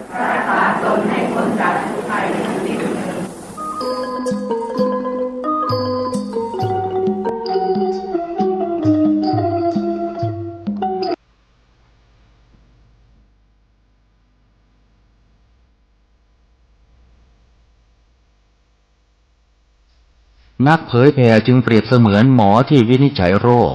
แล้วค่อยๆทดลองยาเมื่อเห็นว่าให้ยาถูกโรคก็คอยดูแลไม่ให้เกิดโรคแทรกซ้อนตามขึ้นมาอีกหมอต้องไวต่อการเรียนรู้เรื่องโรคและวิธีรักษาโรคฉันใดพระสงฆ์ซึ่งเป็นเสมือนจิตแพทย์ของสังคมก็ไวต่อการเปลี่ยนแปลงของโลกและวิธีบำบัดโรคที่มากับโลกฉันนั้น